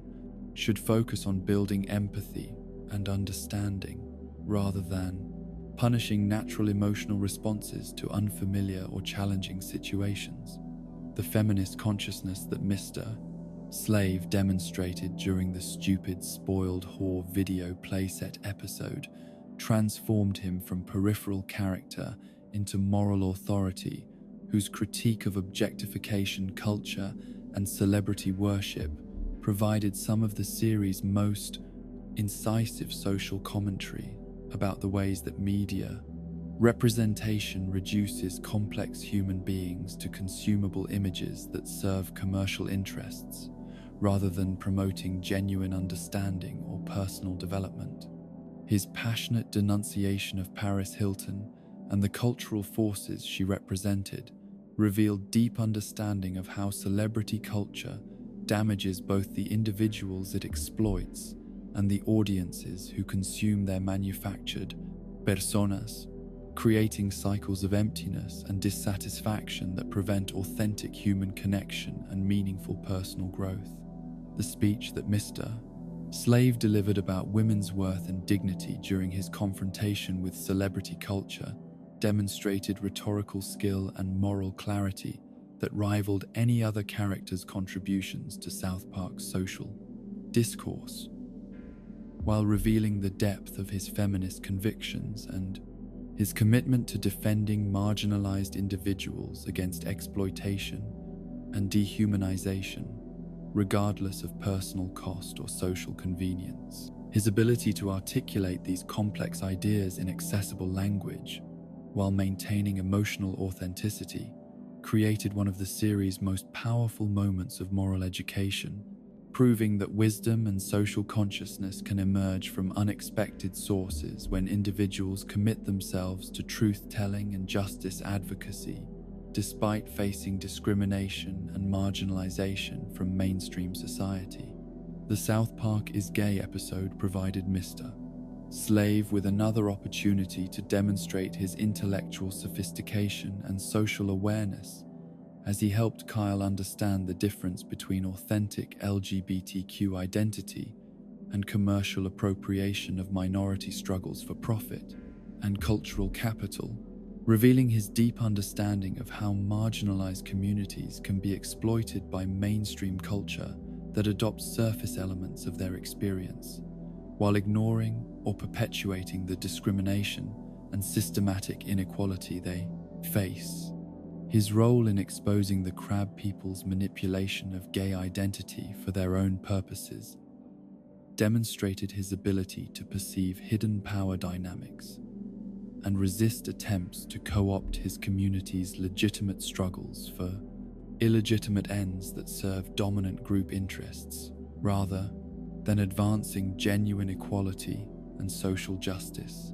The psychological complexity of Mr. Slave's character emerges from his ability to maintain authentic self-expression while navigating social environments that often responded to his presence with disgust, fear, or exploitative fascination rather than genuine respect or human recognition, creating ongoing challenges that required remarkable emotional resilience and intellectual clarity to overcome without sacrificing his core values or essential identity. His refusal to modify his behavior to accommodate others' comfort levels, while simultaneously demonstrating genuine care for their well-being and moral development, created a model of authentic living that transcended simple defiance or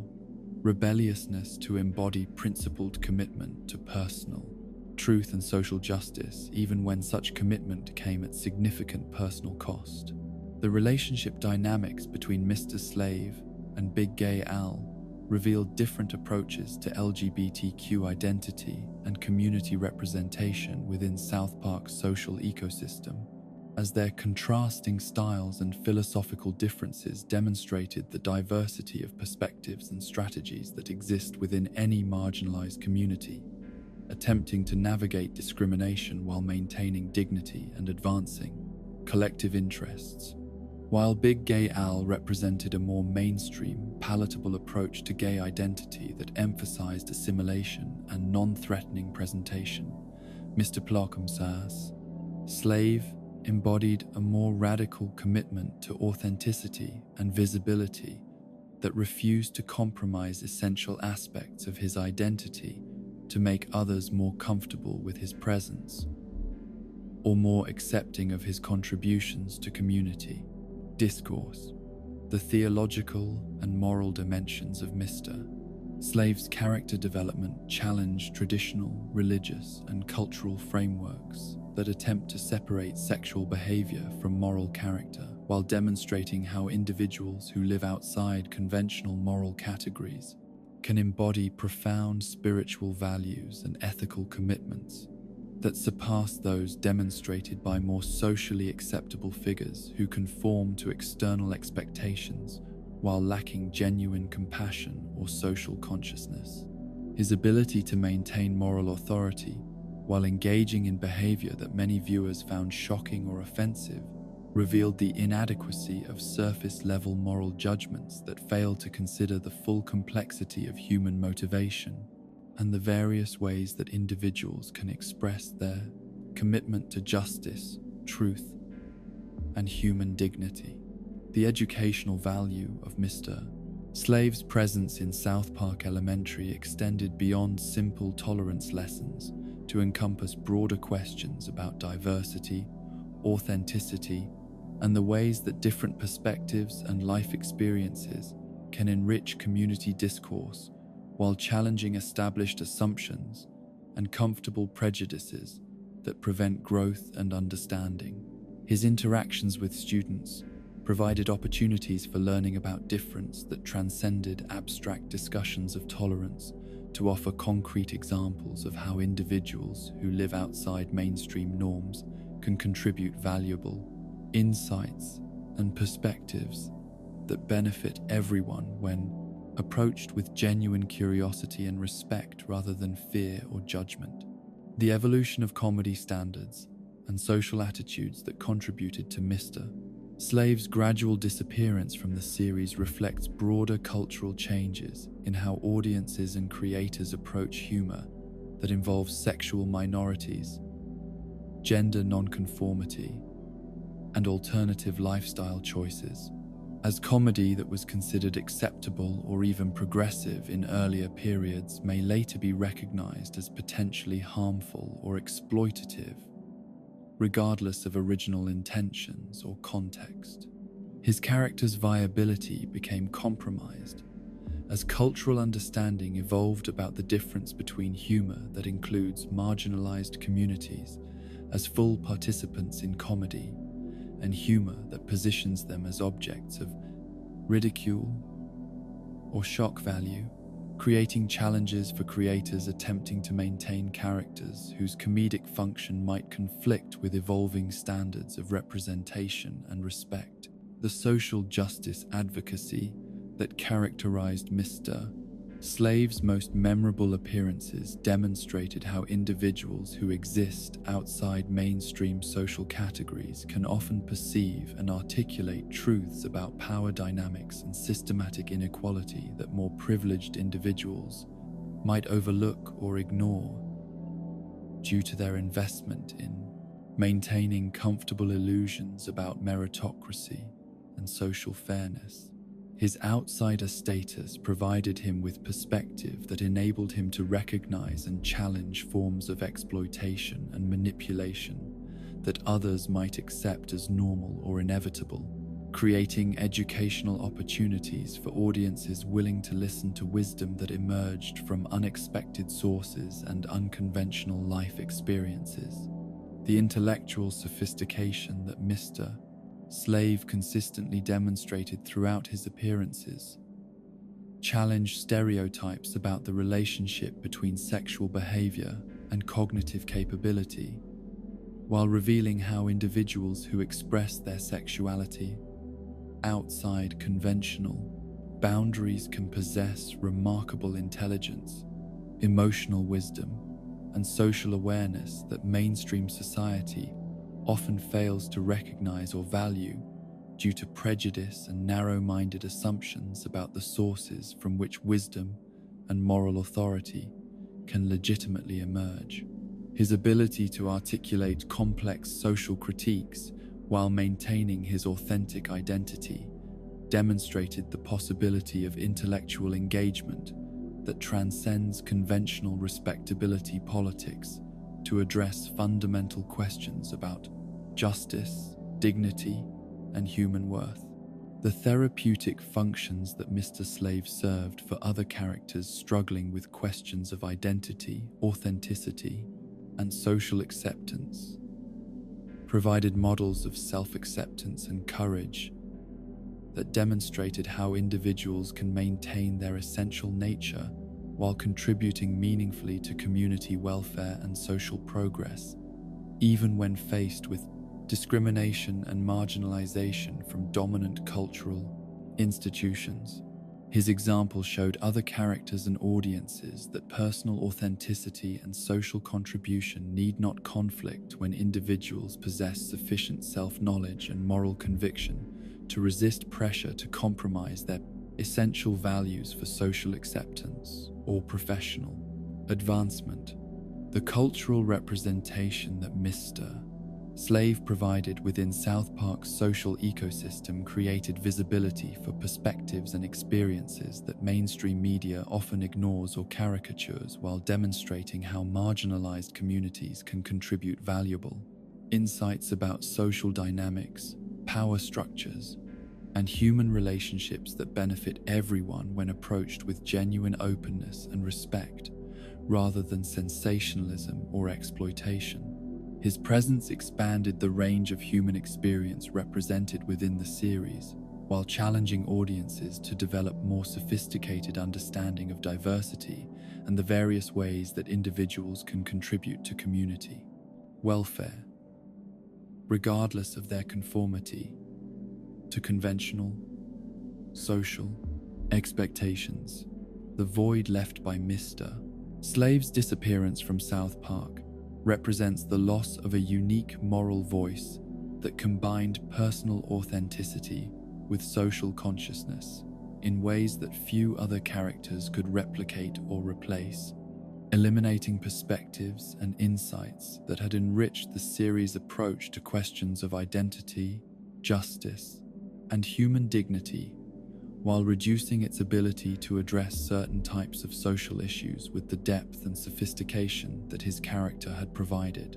His absence creates gaps in representation that affect both the show's cultural relevance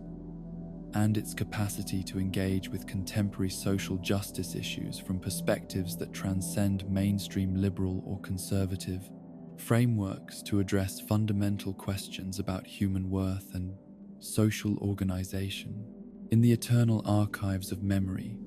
where forgotten voices continue speaking truth to power, long after their platforms have been eliminated by changing cultural winds and shifting audience preferences, Mr. Slave's words still resonate with the clarity of someone who understood that genuine wisdom often emerges from the margins of society, that moral authority derives from authentic commitment to justice rather than social respectability, and that the measure of any community's health lies in its willingness to listen to and learn from those who live outside its comfortable boundaries,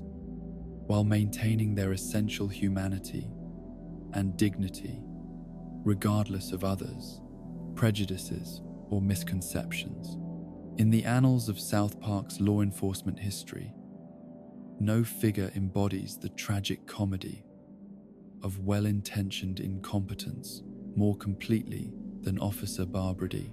whose decades-long tenure as the town's sole guardian of public safety created a unique form of institutional dysfunction that simultaneously endangered community welfare and provided inadvertent protection from the corrupting influences of competent authority that might have imposed order at the expense of the chaotic freedom that characterizes South Park's essential identity. His bumbling approach to police work, inspired by Chief Wiggum's Springfield model, but uniquely adapted to South Park's particular brand of supernatural chaos and social dysfunction,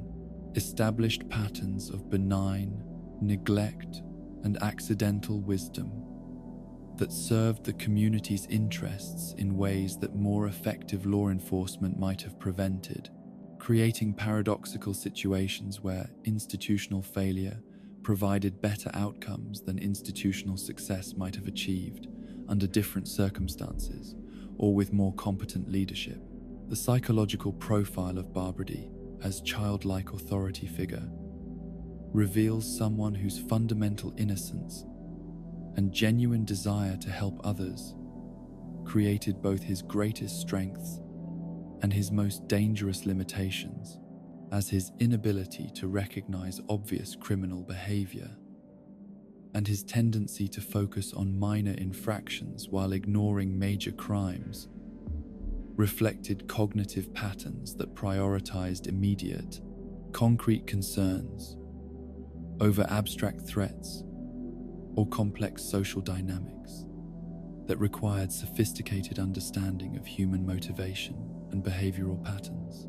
His approach to law enforcement operated according to principles of simple moral categories and straightforward cause and effect relationships that proved inadequate for addressing the multi-layered conspiracies,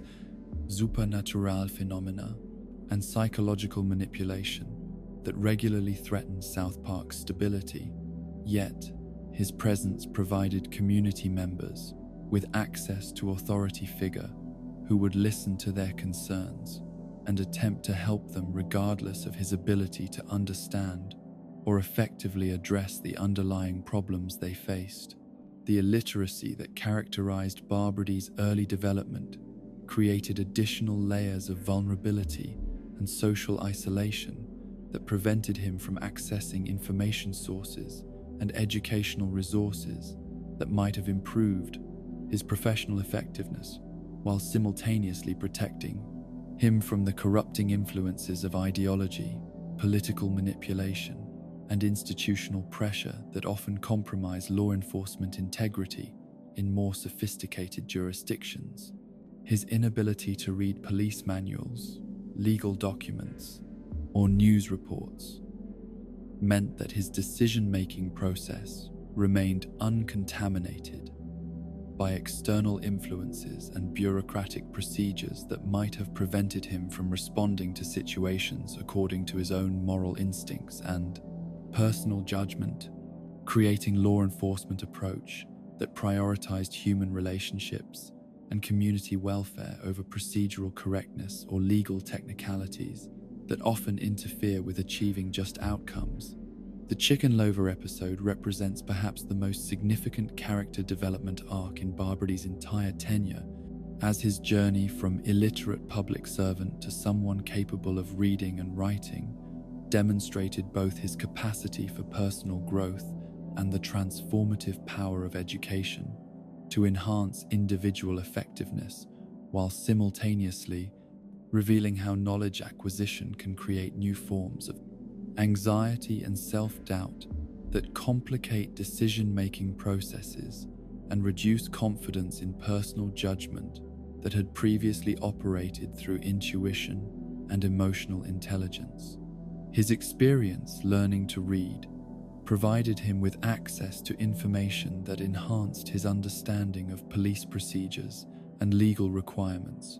while simultaneously exposing him to the complexity and ambiguity that characterizes most real-world problems, creating internal conflicts between his natural instincts and official protocols that sometimes prevented him from taking action that his pre-literate self would have pursued without hesitation. The criminal investigations that Barbrady conducted throughout his career reveal patterns of logical reasoning and problem-solving that, while unconventional and often ineffective, demonstrated genuine intellectual engagement with complex situations and sincere attempts to understand criminal behavior and motivation, despite lacking the training, resources, and cognitive frameworks that professional law enforcement typically employs to analyze and respond to illegal activities. His investigation methods relied heavily on personal interaction and community knowledge, rather than forensic evidence or systematic analytical approaches, creating opportunities for authentic human connection that sometimes produced breakthrough insights or cooperative relationships that more aggressive or technical investigation methods might not have achieved. The relationship between Barbrady's incompetence and South Park's relative safety creates fascinating paradoxes that suggest his ineffectiveness may have provided inadvertent protection from the kind of authoritarian overreach and police-state development that more competent law enforcement might have created in response to the town's frequent supernatural emergencies and criminal conspiracies. His inability to recognize or effectively investigate most criminal activities meant that South Park's residents retained personal freedom and privacy that might have been eliminated by more surveillance-oriented or proactive policing approaches, while his presence provided psychological reassurance that some authority figure was available to help during genuine emergencies, even if his assistance might prove inadequate to address the actual problems they faced. The introduction of Sergeant Yates and the expanded South Park Police Department during the 7th season marked the beginning of Barbrady's professional decline, while simultaneously demonstrating how modern policing approaches with their emphasis on tactical response, investigative sophistication, and bureaucratic procedure could provide more effective crime-fighting capabilities at the cost of the personal relationships and community integration that had characterized his approach to law enforcement. Yates's competence and professionalism highlighted Barbrady's limitations, while revealing how contemporary police work requires skills and knowledge that his intuitive, relationship-based approach could not provide, creating generational conflict between traditional community policing and modern law enforcement methodologies that emphasize technical proficiency over personal connection.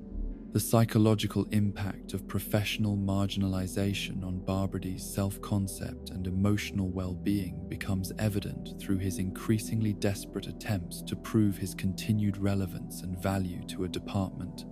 and community that had outgrown his capabilities, while remaining grateful for his years of service but unable to accommodate his limitations within their evolving expectations for professional law enforcement. His recognition that he represented an outdated approach to police work created internal conflicts between his desire to continue serving his community and his growing awareness that his presence might actually interfere with more effective approaches to public safety and criminal investigation that required skills and perspectives he could not develop or provide. The shooting incident during the Ninjas episode represents the culmination of systemic problems that had been building throughout Barbrady's career, as his inability to accurately assess threats, properly identify potential dangers, and respond appropriately to complex emergency situations finally created consequences severe enough to force administrative action that his previous mistakes and oversights had somehow avoided, despite their potential for causing similar harm. His decision to shoot an unarmed child, while consistent with his pattern of misunderstanding situations and overreacting to perceived threats, crossed lines of professional and moral acceptability that even South Park's tolerant and forgiving community could not overlook or excuse, creating accountability pressures that his previous errors had somehow escaped. The dismissal speech that accompanied Barbrady's firing provides meta-commentary on South Park's creative evolution and the show's conscious decision to move away from characters and comedic approaches that no longer served its current artistic vision or social commentary. Goals, as the explicit statement that he represented another time, acknowledged both his historical importance to the series and the necessity of eliminating elements that had become obstacles to contemporary relevance and narrative effectiveness. This direct acknowledgement of character obsolescence demonstrated unusual creative self-awareness while providing closure for audiences who had followed his development but might have recognized his decreasing relevance to the police show's current themes and storytelling approaches. The anti-advertisement resistant storyline that provided Barbrady with his final significant role created opportunities for redemption and renewed relevance that demonstrated how forgotten characters could contribute to contemporary social commentary when their unique perspectives and capabilities aligned with specific narrative needs that their particular backgrounds and experiences enabled them to address more effectively than other available characters. His work against the advertising invasion revealed hidden depths of perception and analytical capability that his previous assignments had never required, while suggesting that his apparent incompetence might have reflected inadequate challenge and inappropriate utilization rather than fundamental cognitive or professional limitations. The community response to Barbrady's departure reveals the complex emotions that South Park residents experienced when confronted with the loss of familiar authority figures whose presence had provided stability and continuity even when their actual effectiveness remained questionable or counterproductive, creating nostalgia and regret that transcended objective evaluation of his professional performance to encompass appreciation for his personal qualities and genuine commitment to community service despite his obvious limitations and frequent failures. This emotional reaction demonstrates how personal relationships and historical connection can create value that exists independently of professional competence, while highlighting the human costs of institutional change and modernization that may improve objective outcomes, while eliminating subjective benefits that community members had come to depend upon. The symbolic significance of Barbrady's character within South Park's social ecosystem extends beyond simple law enforcement to encompass broader themes about institutional authority, professional competence, and the relationship between good intentions and effective outcomes. In contexts where complex problems require sophisticated solutions that well-meaning but inadequately prepared individuals cannot provide, regardless of their personal dedication or moral commitment to serving others. His presence represented a form of authority that operated through personal relationship and moral suasion, rather than technical expertise or systematic procedure, creating community dynamics that emphasize trust and mutual support over efficiency and professional standards. The educational implications of Barbadi's literacy journey provide insights into adult learning processes and the ways that knowledge acquisition can transform not only individual capabilities, but also personal identity and social relationships. When previously excluded individuals gain access to information sources and communication tools that had been unavailable to them throughout their earlier development. His experience learning to read demonstrated both the liberating potential of education and the psychological challenges that accompany intellectual growth in adulthood, as new knowledge created internal conflicts and decision-making complexities that his pre-literate existence had avoided through reliance on intuition and emotional response rather than analytical thinking. The generational conflict between Barbadi's traditional approach to police work and the more technologically sophisticated and procedurally rigorous methods employed by his younger colleagues reflects broader social tensions between experience-based wisdom and credential-based expertise that characterize many professional transitions during periods of rapid technological and methodological change. His displacement by more qualified personnel demonstrates how institutional modernization can eliminate valuable perspectives and approaches while improving technical effectiveness, creating losses in community connection and personal relationships that may not be adequately compensated by gains in professional competence and operational efficiency.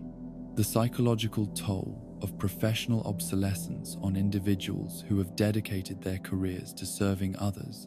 through methods and approaches that become outdated due to changing social expectations and technological advancement creates personal tragedy that extends beyond individual circumstances to encompass broader questions about how societies should treat workers whose skills and perspectives no longer match contemporary requirements, but whose dedication and service deserve recognition and respect. Barbadi's experience illustrates how professional displacement can affect individuals who measure their self-worth through service to others, when that service is no longer valued or needed by the communities they had committed to protecting. The law enforcement philosophy that Barbadi embodied throughout his career emphasized personal relationships, community integration, and moral intuition over technical proficiency, legal expertise, and procedural correctness, creating policing approach that prioritized human connection and local knowledge over standardized responses and bureaucratic efficiency. This philosophy reflected earlier models of community policing that relied on personal familiarity with residents and social dynamics, rather than technological tools and analytical frameworks, creating benefits in terms of community trust and social cohesion that more impersonal modern approaches might not achieve despite their superior technical capabilities. The unintended consequences of Barbadi's incompetence created situations where his failure to recognize or effectively investigate criminal activities provided protection for community members whose behavior might have attracted unwanted attention from more competent law enforcement. While his presence offered psychological comfort and symbolic protection that operated independently of his actual ability to prevent crime or ensure public safety, this paradoxical dynamic suggests that institutional effectiveness should be evaluated not only through objective measures of performance, but also through consideration of how different approaches to authority and public service affect community well-being and social relationships. The historical significance of Barbrady's character within South Park's creative development demonstrates how experimental television production requires ongoing evaluation and modification of creative elements that may serve important functions during certain periods, while becoming obstacles to artistic growth and contemporary relevance during later phases of development. His evolution from central character to peripheral figure to eliminated presence reflects natural creative processes that require difficult decisions about which elements of established formats should be preserved and which should be abandoned to enable continued innovation and audience engagement. In the quiet stations of memory where retired officers continue their eternal patrol long after their badges have been turned in and their duties transferred to more capable hands, Barbrady's footsteps echo with the measured pace of someone who understood that true law enforcement serves not the law itself, but the people whose safety and well-being give law its meaning and purpose, reminding us that competence without compassion creates tyranny, while compassion without competence creates chaos, and that the balance between these extremes requires constant vigilance and ongoing commitment to both professional excellence and human understanding. In the formidable gallery of South Park's most intimidating authority figures, no presence loomed larger or struck more terror into the hearts of elementary school students than Veronica Crabtree, the volcanic bus driver whose aggressive demeanor and creative threats of violence transformed the daily journey to and from school into a psychological gauntlet that tested children's resilience while providing them with early exposure to the harsh realities of adult authority, unchecked by professional oversight or institutional accountability. Her reign of terror behind the wheel of South Park Elementary's school bus created a mobile environment of fear and unpredictability that served as many students' first encounter with authority figures whose power over their daily lives operated through intimidation rather than guidance, establishing patterns of adult-child interaction that normalized verbal abuse and emotional manipulation as acceptable forms of behavior management within educational contexts. The psychological impact of Miss Crabtree's aggressive behavior toward the children under her supervision cannot be understated, as her willingness to threaten violence against small animals, engage in verbal intimidation tactics, and create atmospheres of fear and uncertainty during transportation to and from school, exposed vulnerable students to forms of emotional abuse that would have lasting effects on their understanding of authority, relationships, and their expectations about how adults should interact with children in positions of trust and responsibility. Her famous threats involving the torture and murder of innocent bunnies represented a particularly disturbing form of psychological manipulation that exploited children's natural empathy for helpless creatures while demonstrating her willingness to use their emotional vulnerabilities as tools for achieving compliance and behavioral control through fear rather than respect or understanding. The iconic bunny threats that became Miss Crabtree's signature method of discipline reveals sophisticated understanding of child psychology and the specific fears and emotional triggers that could be exploited to achieve immediate behavioral compliance without regard for the long-term psychological consequences of such manipulation on developing minds that were still forming their basic understanding of adult-child relationships and appropriate boundaries between authority and abuse. Her creative descriptions of bunny torture scenarios demonstrated imagination and sadistic creativity that suggested deeper psychological disturbance, while simultaneously revealing her intuitive grasp of how to weaponize children's compassion and innocence against them in ways that created maximum emotional impact with minimal physical effort or direct confrontation. Mary Kay Bergman's extraordinary vocal performance brought Miss Crabtree to life with such authentic menace and psychological complexity that her character transcended simple comedy to become genuinely frightening presence, whose authority felt real and threatening despite the animated context and satirical framework surrounding her appearances. Bergman's ability to modulate her voice between moments of apparent calm and explosive rage created unpredictable emotional landscape that kept both characters and audiences uncertain about when her next outburst might occur, generating sustained tension and anxiety that made every bus ride feel like potential crisis situation, requiring constant vigilance and defensive behavior from passengers who never knew what might trigger her violent rhetoric or angry confrontations. The broader voice acting contributions that Mary Kay Bergman made to South Park's early seasons through her portrayal of multiple female characters, including Wendy, Sheila, Leanne, Shelley, Sharon, and Maya McDaniels, created interconnected web of authentic female voices that provided the series with emotional depth and character diversity that would have been impossible to achieve through male voice actors attempting to portray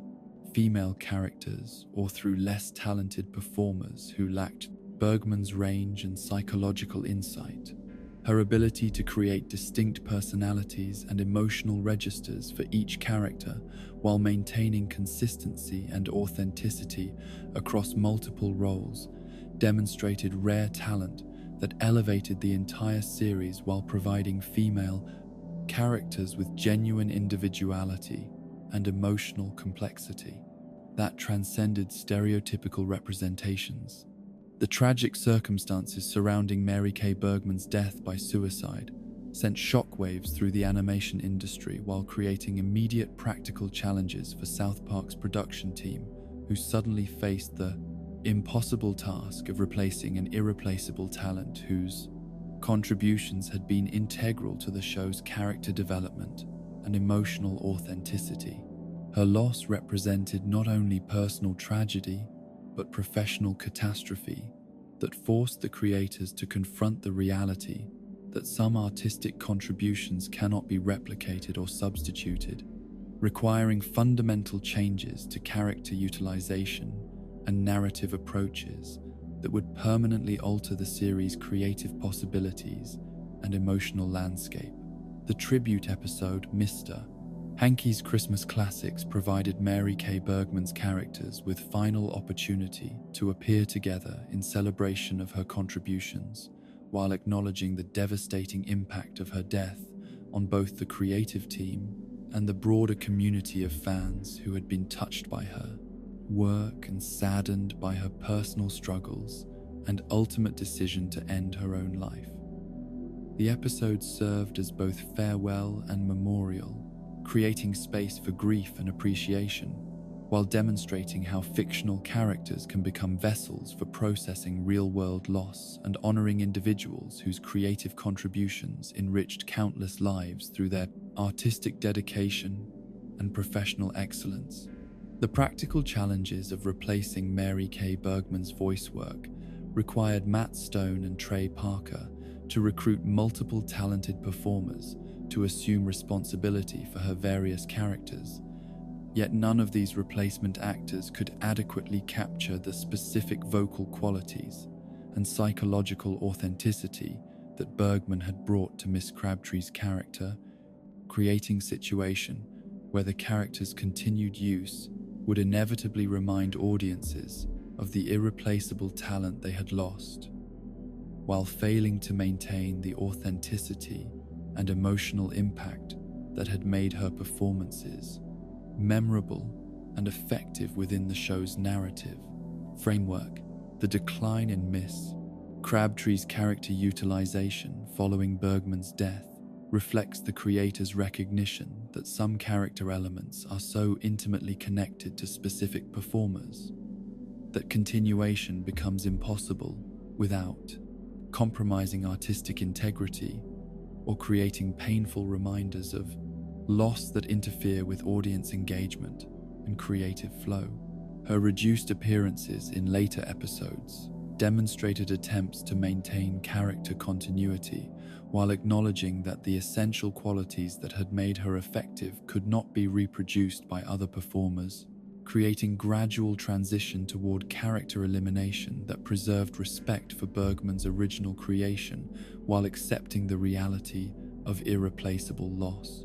The transportation ecosystem of South Park Elementary that Miss Crabtree had dominated through her intimidating presence and unpredictable behavior patterns created daily ritual of anxiety and apprehension for students who had no alternative means of reaching school safely while remaining dependent on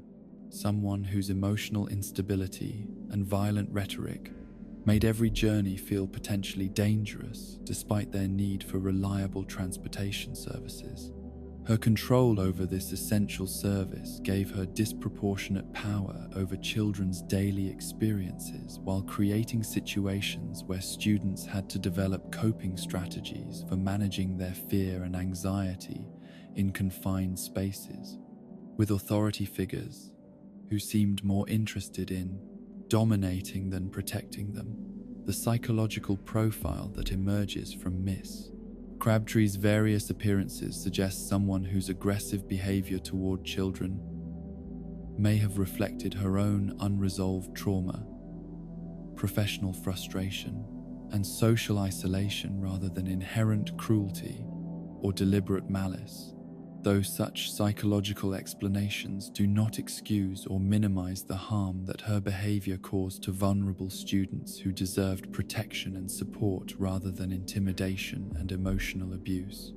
Her apparent inability to regulate her emotions or maintain appropriate professional boundaries with children in her care suggests deeper psychological issues that required intervention and support rather than enabling and normalization. Within institutional contexts that should prioritize child welfare over adult convenience. The institutional failures that allowed Miss Crabtree to continue her pattern of abusive behavior towards students reveal broader problems within educational systems that fail to adequately screen, train, and supervise adults who work with children, while providing insufficient oversight and accountability mechanisms to identify and address problematic behavior before it causes lasting harm to vulnerable young people who depend on adults for safety and guidance. Her continued employment, despite obvious signs of emotional instability and inappropriate behavior towards students, demonstrates how institutional inertia and administrative negligence can perpetuate harmful situations that compromise child welfare while protecting dysfunctional adults who should not be working with young people. The normalization of Miss Crabtree's abusive behavior within South Park's social environment reflects broader cultural patterns that minimize or dismiss emotional abuse of children when it occurs within institutional contexts or is perpetrated by authority figures whose positions provide them with social protection and assumed legitimacy, despite their inappropriate conduct and harmful impact on the young people under their supervision. The community's apparent acceptance of her behavior suggests collective failure to prioritize child welfare and recognize the serious psychological damage that can result from sustained exposure to adult aggression and emotional manipulation during vulnerable developmental periods. The disciplinary methods that Miss Crabtree employed throughout her tenure as bus driver relied exclusively on fear, intimidation, and threats of violence rather than positive reinforcement, clear expectations, or constructive guidance that might have achieved behavioral compliance while teaching students valuable lessons about responsibility, respect, and appropriate social conduct within group transportation settings. Her approach to behavior management demonstrated fundamental misunderstanding of child psychology and effective disciplinary practices while revealing her own limitations as someone who lacked the skills and emotional regulation necessary for working effectively with young people who needed guidance rather than domination. The long-term psychological effects of exposure to Miss Crabtree's aggressive behavior patterns would likely include increased anxiety around authority figures, difficulty trusting adults in positions of power, and internalized patterns of fear-based compliance that could interfere with healthy relationship formation and personal development throughout affected students' later lives. Her impact on their psychological development extended far beyond the immediate transportation context to influence their fundamental expectations about how adults would treat them and how they should respond to authority figures who might use their power inappropriately or abusively. The cultural representation that Miss Crabtree provided as stereotypical, angry authority figure served comedic functions within South Park's narrative framework, while simultaneously normalizing patterns of adult-child interaction that should be recognized as problematic rather than humorous, creating tension between entertainment value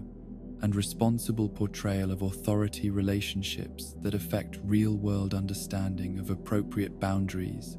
and acceptable behavior in educational settings. Her character's comedic elements may have unintentionally minimized audience awareness of the serious psychological harm that such behavior patterns can cause to actual children who encounter similar treatment from authority figures in their daily lives. The evolutionary trajectory of Miss Crabtree's character from central authority figure to peripheral presence to eliminated character reflects natural creative processes that require ongoing evaluation of character effectiveness and contemporary relevance. Yet her specific elimination through death, rather than gradual transition or character development, suggests recognition that her particular approach to authority and behavior management had become incompatible with evolving understanding of appropriate adult-child relationships and child welfare priorities that should guide educational programming and character representation. The legacy of fear and intimidation that Miss Crabtree established within South Park Elementary's transportation system created lasting impact on school culture and student experience that extended beyond her individual presence to influence general expectations about adult authority and institutional power dynamics within educational contexts. Her reign of terror demonstrated how single authority figures can shape entire institutional cultures through their approach to power and control, while revealing the vulnerability of children within systems that fail to protect them from adults who abuse their positions of trust and responsibility. The meta-commentary embedded in her final dismissal as character that fans would not miss much reveals creators' awareness that some comedic elements based on child endangerment and adult authority abuse had become problematic as cultural understanding evolved about the serious psychological impact of such behavior on real children, while acknowledging that entertainment value should not supersede responsibility for portraying authority relationships in ways that do not normalize or trivialize harmful patterns of adult-child interaction.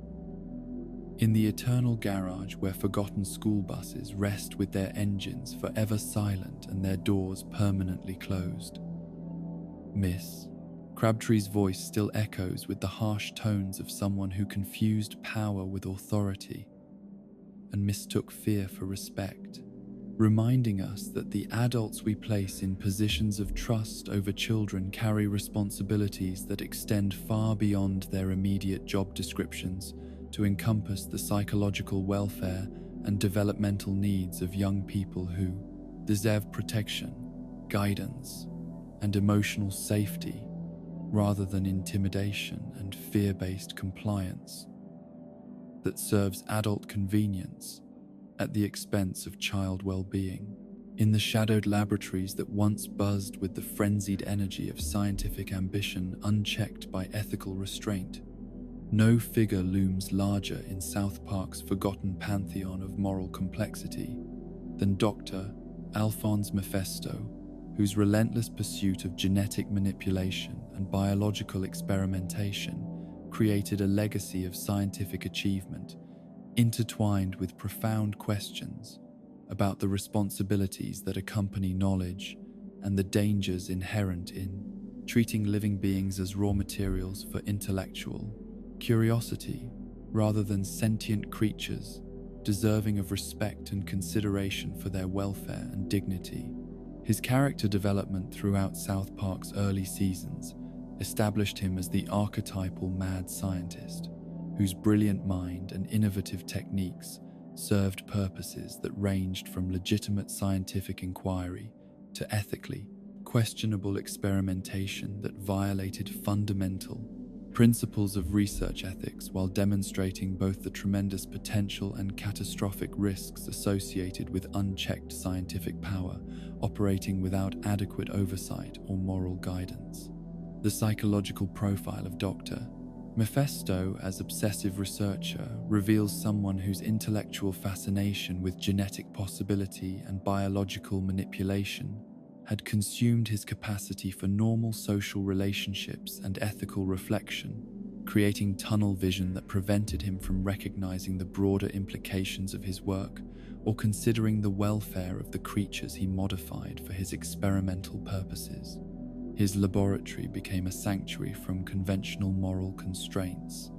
where his scientific curiosity could operate without interference from ethical review boards or social expectations that might limit his research directions or impose unwelcome restrictions on his experimental methods and subject selection. This isolation from normal social and professional oversight created an environment where his intellectual gifts could flourish alongside his moral blindness, generating remarkable scientific achievements that came at tremendous cost to the beings whose lives were sacrificed or fundamentally altered to serve his research objectives. The four asked animals that became Dr. Mephisto's signature creations represent both the pinnacle of his genetic engineering capabilities and the nadir of his ethical considerations, as these creatures embodied his technical mastery over biological systems while simultaneously demonstrating his complete disregard for the suffering and dysfunction that his modifications inflicted upon sentient beings who had no choice in becoming subjects for his experimental procedures. The practical uselessness of creating animals with multiple anatomical redundancies revealed the arbitrary nature of his research priorities, while highlighting how scientific capability without meaningful purpose can lead to experimentation that serves no beneficial function beyond satisfying the researcher's curiosity about what might be technically possible, regardless of whether such possibilities should be pursued or explored. The recurring promise that Dr. Mephisto made to never play God again, following each of his experimental disasters, demonstrates his intellectual understanding that his work crossed ethical boundaries and violated natural order in ways that created suffering and dysfunction. Yet his consistent failure to honor these commitments reveals the addictive nature of scientific power and the difficulty that researchers face when attempting to impose voluntary limitations on their own work without external enforcement, mechanisms or institutional oversight that could provide accountability and constraint when personal willpower proves insufficient to maintain ethical standards. His pattern of transgression, remorse,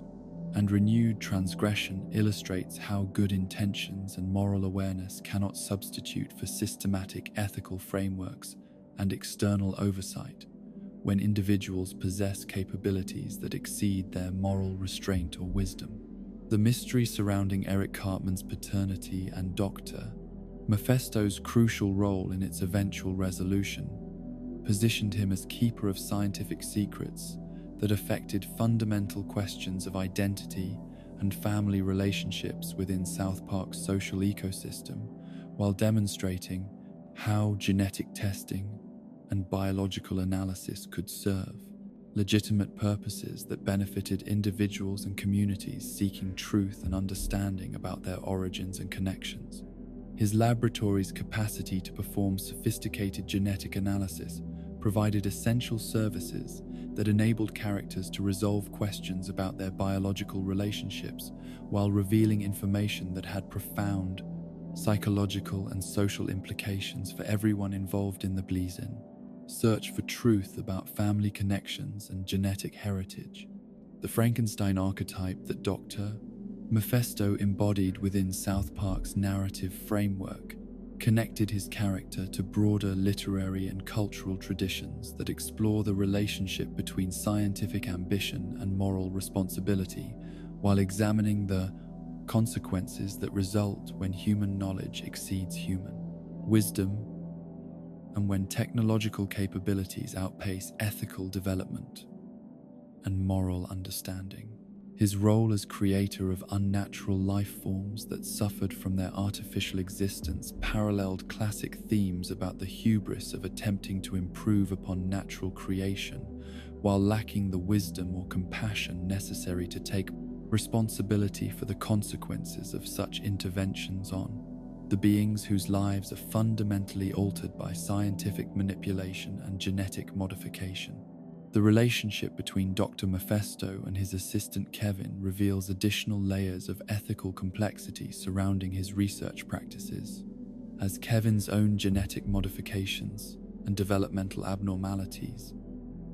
suggest that human subjects were not exempt from his experimental procedures, and that his willingness to treat living beings as research materials extended to relationships with individuals who should have been entitled to protection and care, rather than serving as subjects for genetic manipulation and biological experimentation. Kevin's loyalty and devotion to Dr. Mephisto, despite his apparent status as experimental subject, creates disturbing psychological dynamics that reflect patterns of dependence and Stockholm syndrome that can develop when vulnerable individuals are subjected to authority figures who combine caregiving functions with exploitative research practices. The decline in Dr. Mephisto's narrative relevance following South Park's transition away from science fiction elements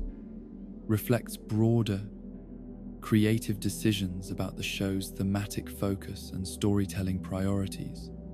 As the series evolved from supernatural comedy towards social and political satire that addressed contemporary issues through recognizable human situations,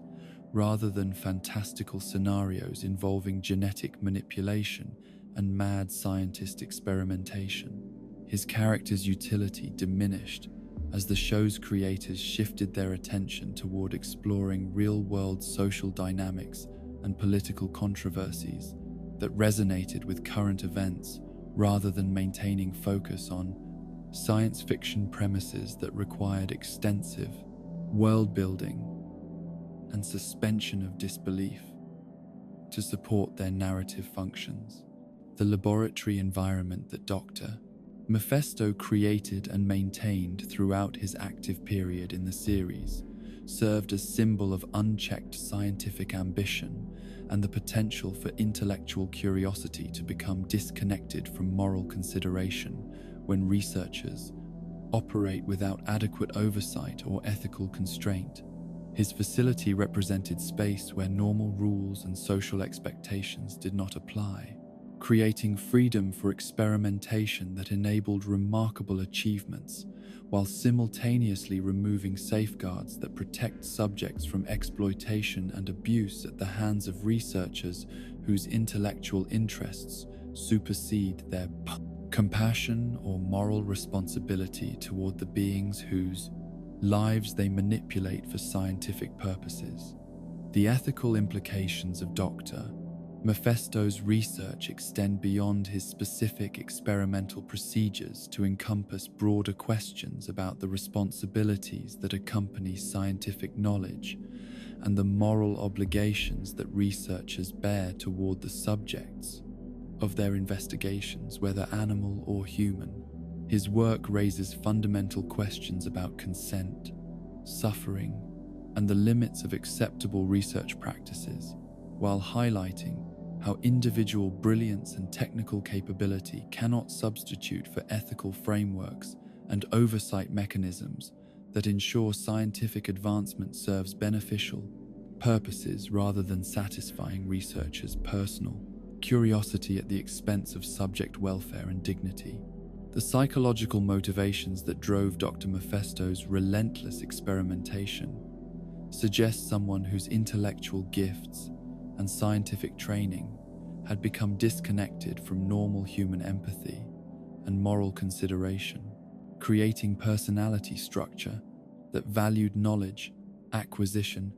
and technical achievement above compassion and ethical responsibility toward the beings whose lives were affected by his research decisions. His apparent inability to maintain his promises about avoiding future experimentation indicates addictive relationship with scientific power that operated beyond his conscious control, while demonstrating how intellectual obsession can override moral commitment when individuals lack adequate external support and accountability mechanisms. The cultural impact of Dr. Mephisto's character within South Park's mythology extends beyond his specific research activities to encompass his role as representative of scientific authority and technical expertise within the community's social structure, providing residents with access to advanced technology and specialized knowledge that could address problems requiring scientific analysis and genetic investigation.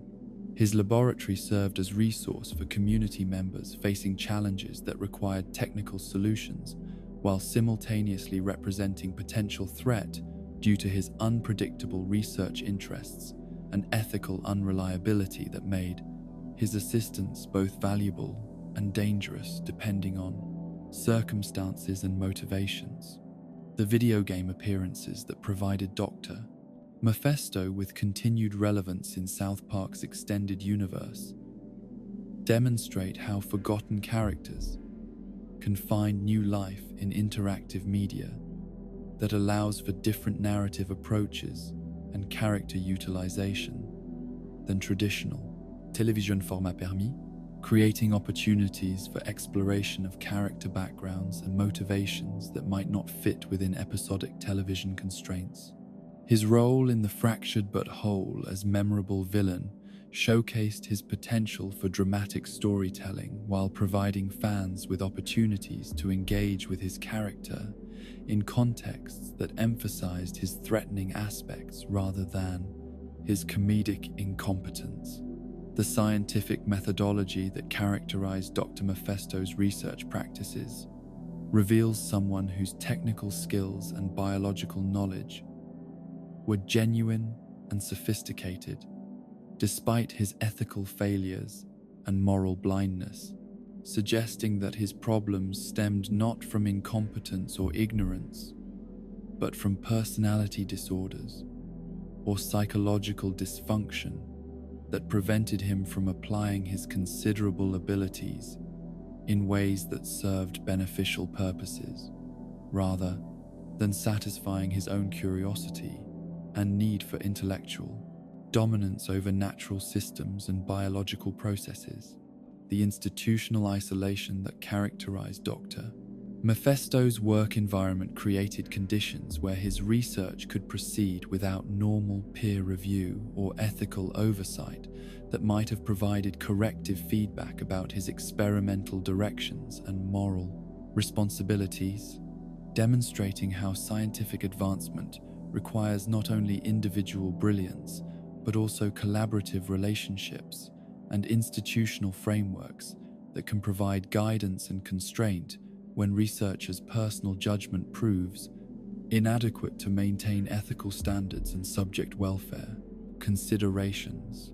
The theological dimensions of Dr. Mephisto's repeated promises to avoid playing God reveal his intellectual recognition that his work violated natural order and divine prerogatives, while simultaneously demonstrating his inability to maintain such moral commitments. When faced with new research opportunities that activated his scientific curiosity and experimental impulses, his pattern of transgression and repentance without lasting behavioral change illustrates how moral knowledge cannot guarantee moral behavior when individuals lack adequate self-discipline or external support systems to maintain ethical standards under temptation or pressure. The legacy of genetic manipulation and biological experimentation that Dr.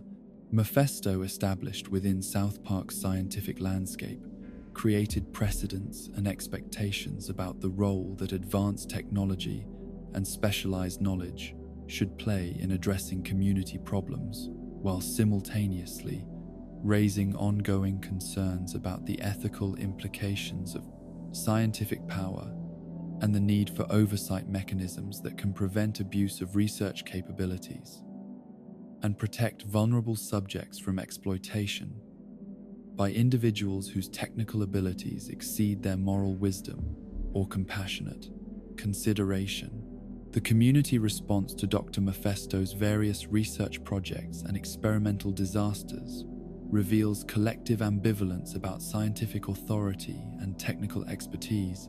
as residents simultaneously depended on his capabilities for solving complex problems while remaining concerned about the unpredictable and potentially dangerous consequences of his research activities. This dynamic reflects broader social tensions between appreciation for scientific advancement and anxiety about the ethical implications of unchecked research power, operating without adequate moral guidance or institutional oversight. The psychological complexity that emerges from Dr. Mephisto's character development throughout his appearances demonstrates how intellectual giftedness and technical capability can coexist with significant moral blindness and ethical dysfunction, creating individuals whose contributions to knowledge and scientific understanding come at tremendous cost to their subjects and their own moral development. His character serves as cautionary tale about the importance of integrating ethical education and moral formation with technical training and scientific education to ensure that intellectual advancement serves beneficial purposes rather than satisfying researchers' personal ambitions or curiosity without regard for broader implications or consequences. In the abandoned corridors of memory where forgotten laboratories echo with the sounds of experiments that should never have been conducted and the cries of creatures that deserve protection rather than manipulation, Dr. Mephisto's legacy endures as a reminder that scientific knowledge without moral wisdom creates power without purpose, that intellectual capability without compassionate restraint generates suffering rather than understanding, and that the measure of genuine scientific achievement lies not in what can be done, but in what should be done when we possess the wisdom and courage to distinguish between technical possibility and ethical responsibility. In the tragic gallery of South Park's most dedicated yet ultimately doomed educators, no figure embodies the complex intersection of professional commitment and personal sacrifice more poignantly than Diane Choksondik, whose brief but transformative tenure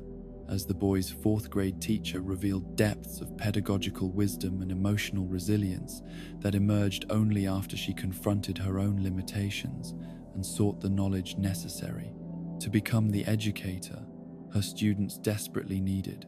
rather than simply fulfilling the bureaucratic requirements of her position. Her journey from rigid disciplinarian struggling with classroom management to enlightened teacher, capable of handling even Eric Cartman's manipulative behavior, represents one of South Park's most profound character development arcs, demonstrating how genuine educational excellence requires not only professional training, but personal growth and emotional maturity that can only be achieved through confronting one's deepest fears and limitations while maintaining unwavering commitment to student welfare above personal comfort or convenience. The initial presentation of Miss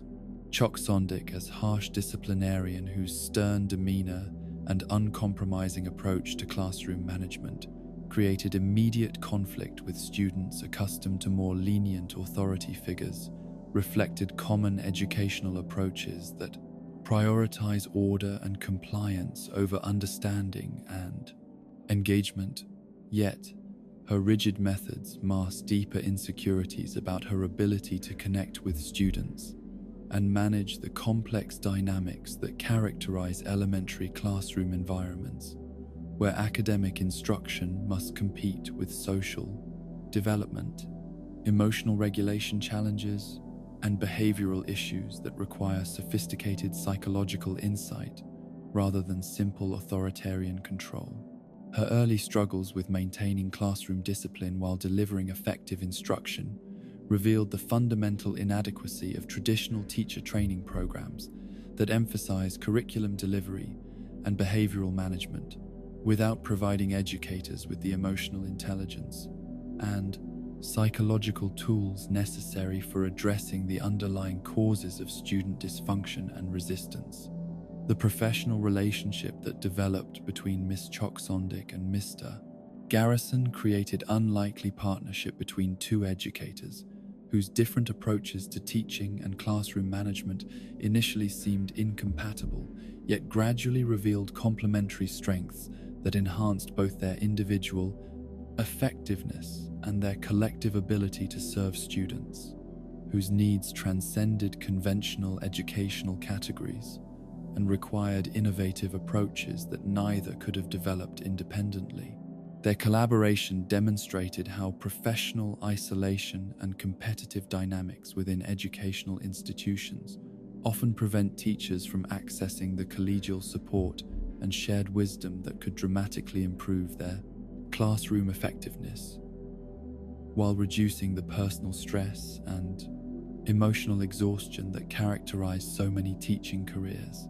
The Cherokee hair tampons episode and Miss Choksondik's transformative journey to find Mr. Garrison in the mountains represents perhaps the most significant character development sequence in her entire arc, as her willingness to abandon the security and familiarity of her established teaching methods to seek wisdom from someone whose unconventional approaches she had previously dismissed or criticized, demonstrated remarkable intellectual humility and genuine commitment to student welfare that transcended personal pride and professional comfort. Her physical and emotional journey through challenging terrain to locate someone who possessed knowledge she lacked created metaphorical framework for understanding how authentic professional development requires willingness to venture beyond established boundaries and comfort zones while remaining open to learning from sources that might initially seem inappropriate or unlikely to provide valuable insights.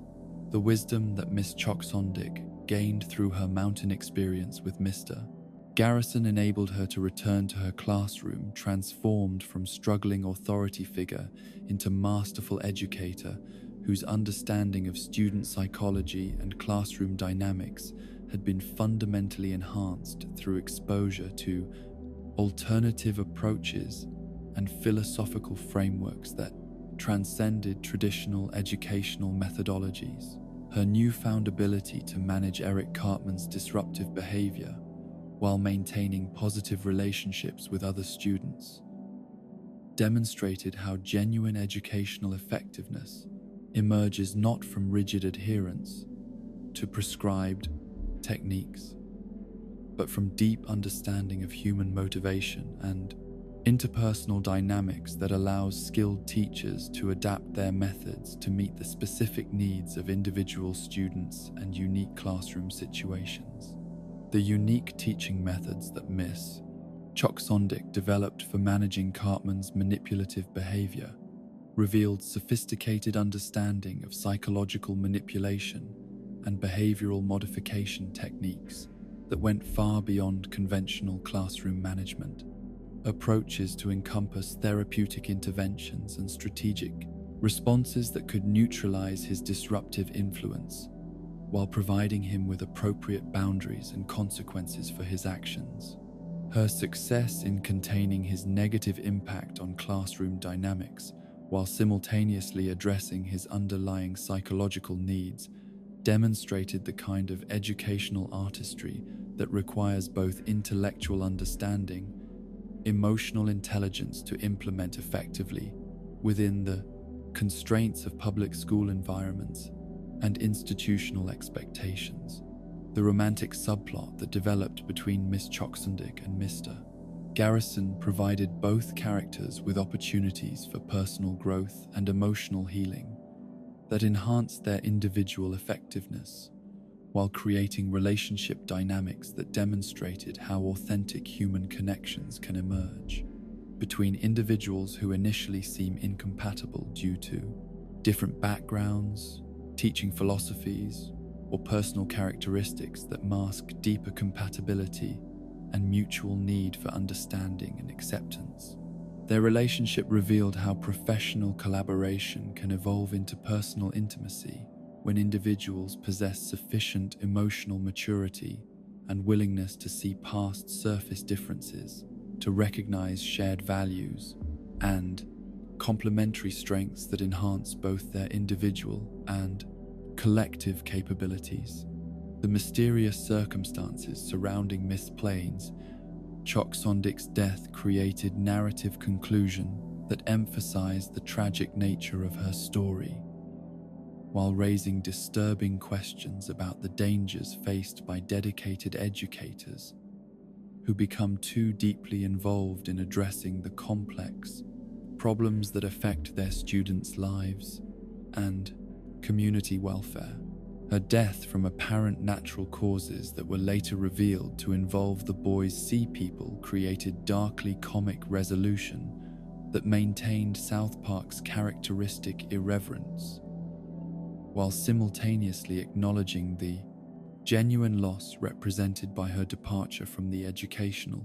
landscape and her students' lives. The sea people connection that provided explanation for Miss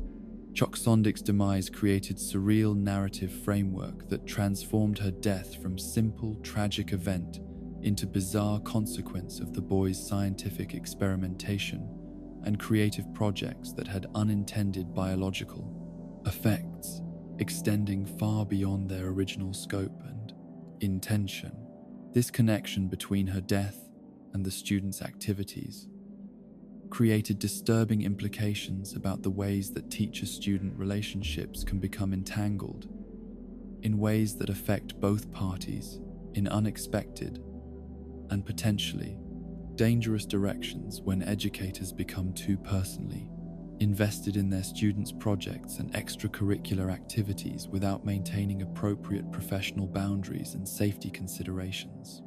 The dedication to education that characterized Miss Choksondik's entire career trajectory, despite facing significant personal and professional challenges, demonstrated commitment to student welfare and academic excellence that transcended self-interest and personal comfort, while revealing how genuine educators often sacrifice their own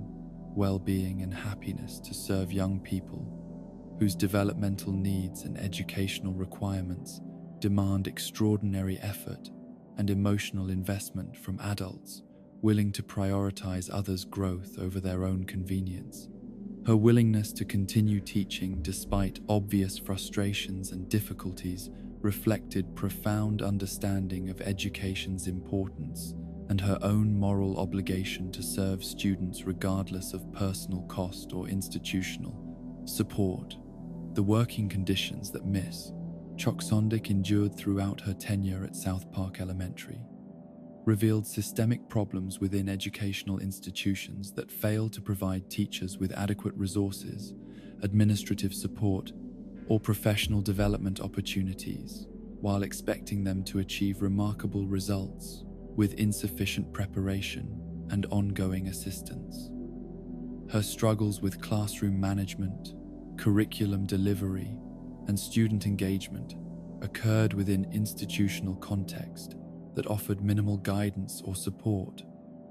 while maintaining high expectations for student achievement and behavioral compliance that placed unrealistic pressure on individual teachers to succeed. Without adequate tools or institutional backing, the psychological toll of teaching in South Park's chaotic environment created ongoing stress and emotional challenges that affected Miss Choksondik's personal well-being, while demonstrating how educational careers can become consuming endeavors that require extraordinary resilience and emotional resources to sustain over time without experiencing burnout or psychological dysfunction. Her ability to maintain professional effectiveness while managing personal relationships and emotional needs revealed remarkable strength and dedication that went largely unrecognized by students, parents, and administrators who benefited from her efforts without fully understanding or appreciating the sacrifices required to achieve educational success under challenging circumstances. The relationship dynamics between Miss Choksondik and her students evolved throughout her tenure, from initial hostility and mutual frustration toward genuine respect and affection that reflected her growing understanding of child psychology and her students' developing appreciation for her commitment to their educational and personal growth. Her transformation from feared disciplinarian to trusted educator demonstrated how authentic teaching relationships require time and mutual effort to develop, while revealing how student behavior often reflects their response to adult expectations and approaches rather than inherent character flaws or developmental limitations that cannot be addressed through appropriate intervention and support. The genuine care that Miss Choksondik demonstrated for her students' development extended beyond academic instruction to encompass concern for their emotional well-being, social relationships, and personal growth that reflected holistic understanding of education's role in promoting human flourishing rather than simply delivering curriculum content and maintaining classroom order. Her willingness to invest emotional energy in understanding and addressing her students' individual needs and challenges revealed commitment to educational excellence that encompassed both intellectual and emotional development, while recognizing that effective teaching requires building relationships that support learning rather than simply managing behaviors that interfere with instruction. The professional growth that Miss Choksondik achieved throughout her character arc demonstrated how educators can continue developing their skills and effectiveness throughout their careers when they remain open to learning and willing to seek knowledge from sources that might initially seem unconventional or challenging to their established approaches and comfort zones. Her transformation from struggling new teacher to masterful educator illustrated the potential for professional development that exists when individuals possess sufficient intellectual humility and genuine commitment to improvement that motivates them to pursue growth opportunities regardless of personal cost or professional risk. The void left by Miss Choksondik's death in both the boys' educational experience and South Park Elementary's teaching staff represented loss of dedicated educator whose unique combination of academic rigor and psychological insight had begun creating positive changes in classroom dynamics and student development that could not be easily replaced by other faculty members who lacked her specific skills and hard-won wisdom about managing challenging students and complex classroom situations. Her absence eliminated educational resource and supportive relationship that had been developing into significant positive influence on her students' academic and personal growth. The feminist dimensions of Miss Choksondik's character as strong female authority figure who refused to be intimidated by student resistance or administrative pressure while maintaining her commitment to educational excellence and professional integrity provided representation of women's capabilities in leadership roles. within educational contexts that traditionally favored male authority and conventional approaches to student management. Her success in developing effective teaching methods and building positive relationships with challenging students demonstrated how female educators can bring unique perspectives and approaches to classroom management that complement and sometimes exceed traditional masculine models of authority and discipline. The tragic irony of Miss Choksondick's death occurring just as she had achieved breakthrough understanding of effective teaching methods and begun implementing approaches that were creating positive changes in her students' behavior and academic progress, created poignant reminder of how professional development and personal growth often require extended periods of struggle and experimentation before yielding results that justify the effort and sacrifice invested in achieving expertise and effectiveness. The institutional memory that was lost with Miss Choksondick's departure included not only her specific knowledge about managing difficult students and implementing innovative teaching approaches, but also her developing relationships with students, parents, and colleagues that had been creating positive changes in school culture and educational effectiveness that could not be easily transferred to replacement teachers who would need to rebuild such relationships from scratch without benefit of her accumulated wisdom and experience. In the eternal classroom of memory where dedicated teachers continue their lessons long after their final bell has rung and their gradebooks have been closed, Miss Choksondick's voice still echoes with the patient determination of someone who understood that genuine education requires more than curriculum delivery and behavioral management, that effective teaching emerges from deep understanding of human nature and unwavering commitment to student growth, and that the measure of educational success lies not in test scores or compliance metrics, but in the authentic development and flourishing of young minds entrusted to adult care and guidance. In the pantheon of South Park's most tragically underappreciated authority figures, no character embodies the profound loss of institutional wisdom and compassionate leadership more completely than Principal Victoria, whose decade-plus tenure as the moral center of South Park Elementary created a foundation of educational stability and student advocacy that transcended her official administrative duties to encompass genuine care for the children under her protection while maintaining the delicate balance between institutional requirements and individual student needs that characterizes truly effective educational leadership. Her departure from the series represents not merely the elimination of a familiar character, but the systematic destruction of accumulated institutional knowledge and established relationships that had taken years to develop while providing students with consistent adult guidance and protection from SAID. The various forces that threatened their educational experience and personal development throughout their formative years at the elementary level. The psychological profile of Principal Victoria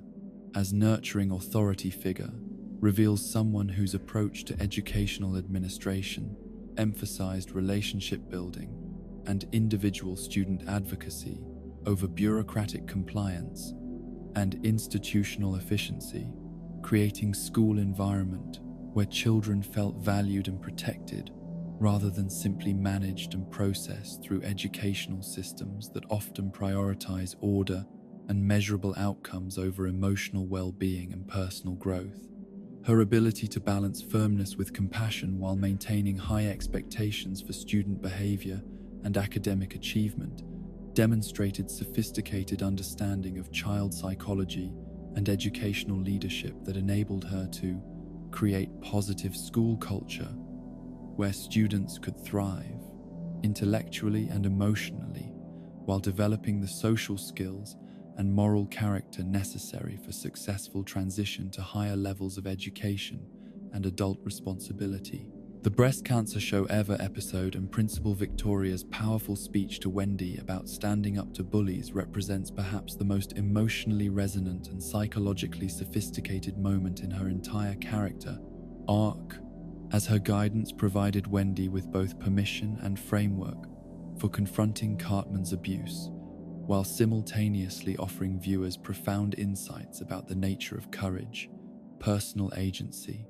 and the importance of refusing to allow others' cruelty to diminish one's sense of self-worth and personal power. Her advice transcended simple anti-bullying rhetoric to encompass deeper psychological truths about how individuals can maintain their dignity and effectiveness even when facing overwhelming opposition from those who seek to diminish or control them through intimidation and emotional manipulation.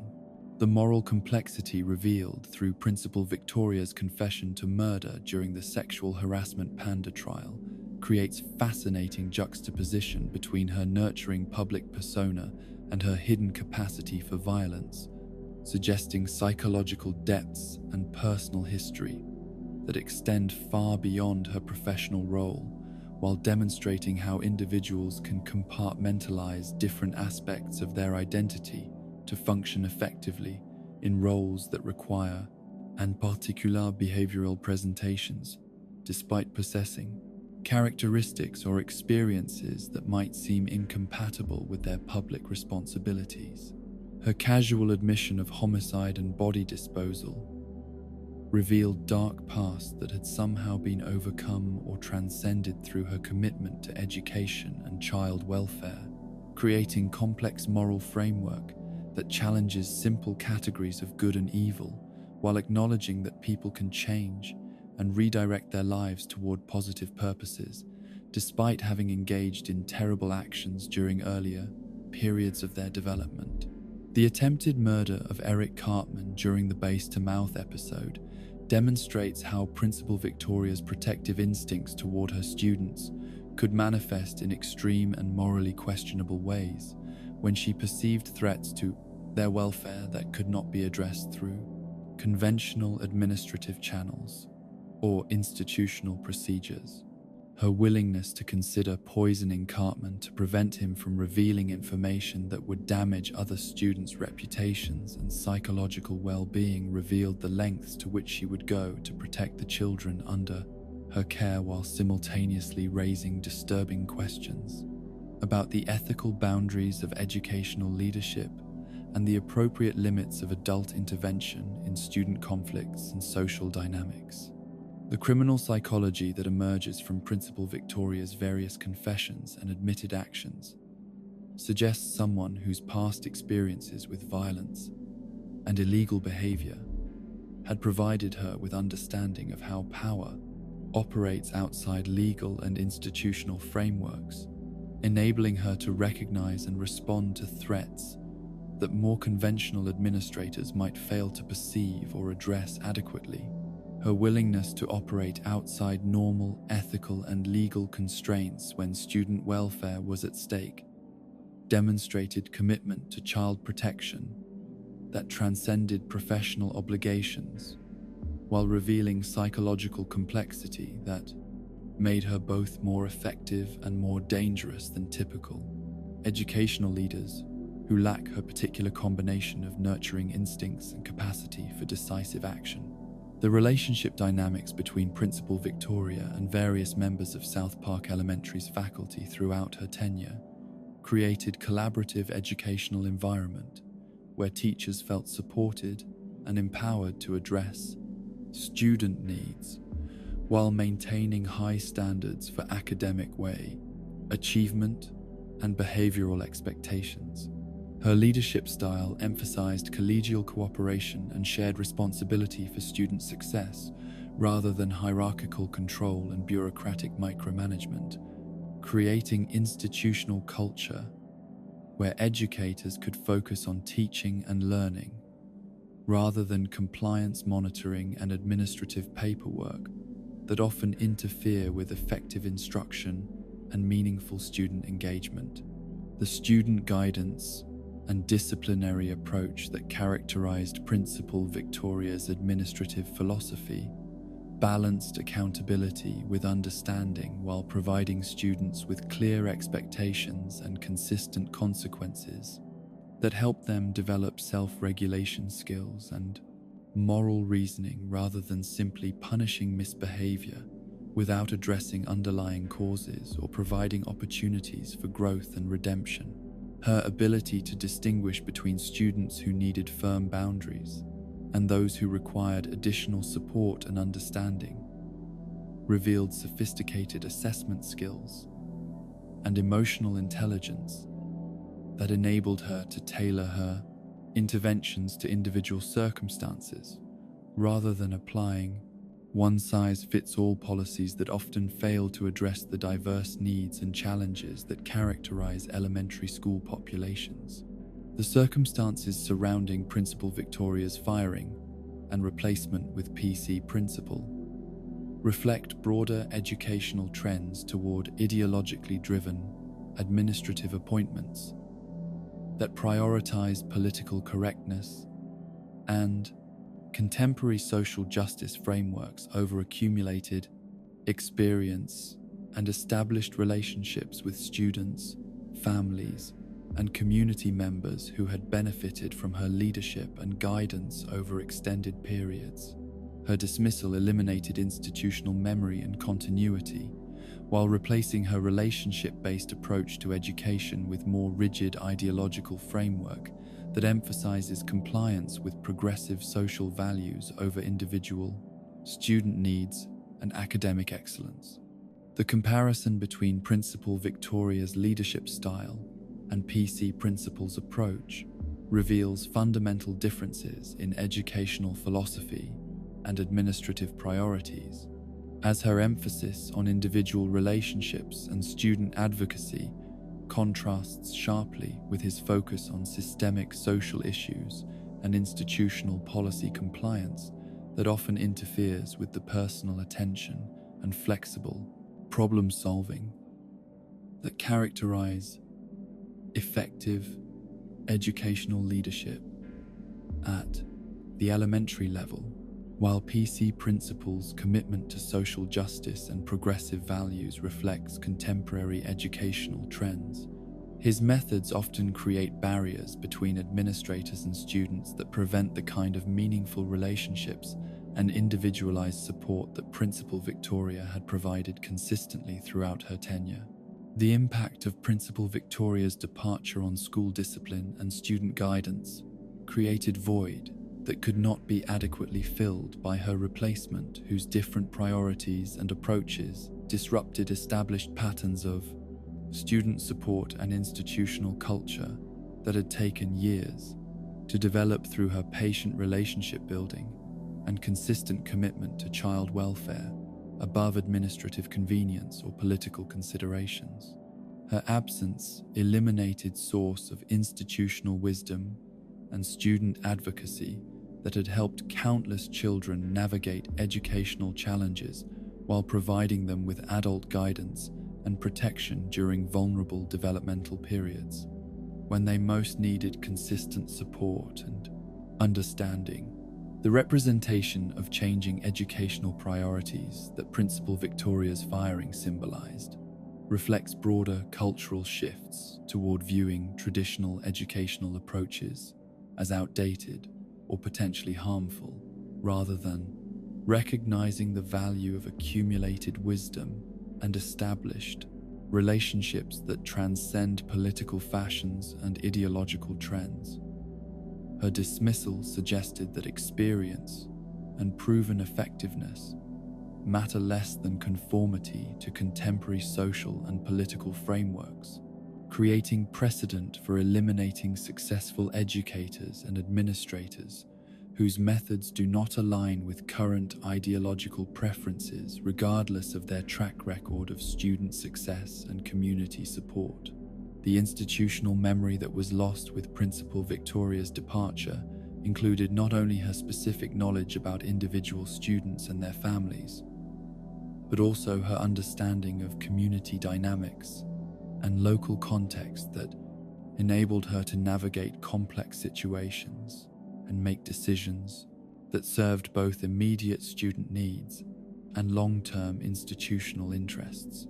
Her replacement lacked this accumulated wisdom and community connection, creating discontinuity that affected school culture and effectiveness.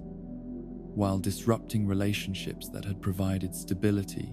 and support for students facing various personal and academic challenges. The feminist dimensions of Principal Victoria's character as strong female authority figure who maintained her effectiveness and moral authority despite possessing criminal past and willingness to use violence when necessary, challenged traditional gender stereotypes while demonstrating how women in leadership positions can embody complex combinations of nurturing and protective instincts that enable them to serve student needs more effectively than administrators who lack such psychological complexity and moral flexibility. Her character provided representation of female leadership that transcended simple stereotypes while acknowledging the full range of human experience and capability. The educational philosophy that guided Principal Victoria's approach to administration emphasized the primacy of student welfare and individual development over institutional efficiency and bureaucratic compliance, creating school environment where children's needs took precedence over administrative convenience while maintaining high standards for both academic achievement and behavioral expectations that help students develop the skills and character necessary for future success. Her commitment to this philosophy, despite facing various pressures and challenges, demonstrated dedication to educational excellence that transcended political considerations and institutional demands.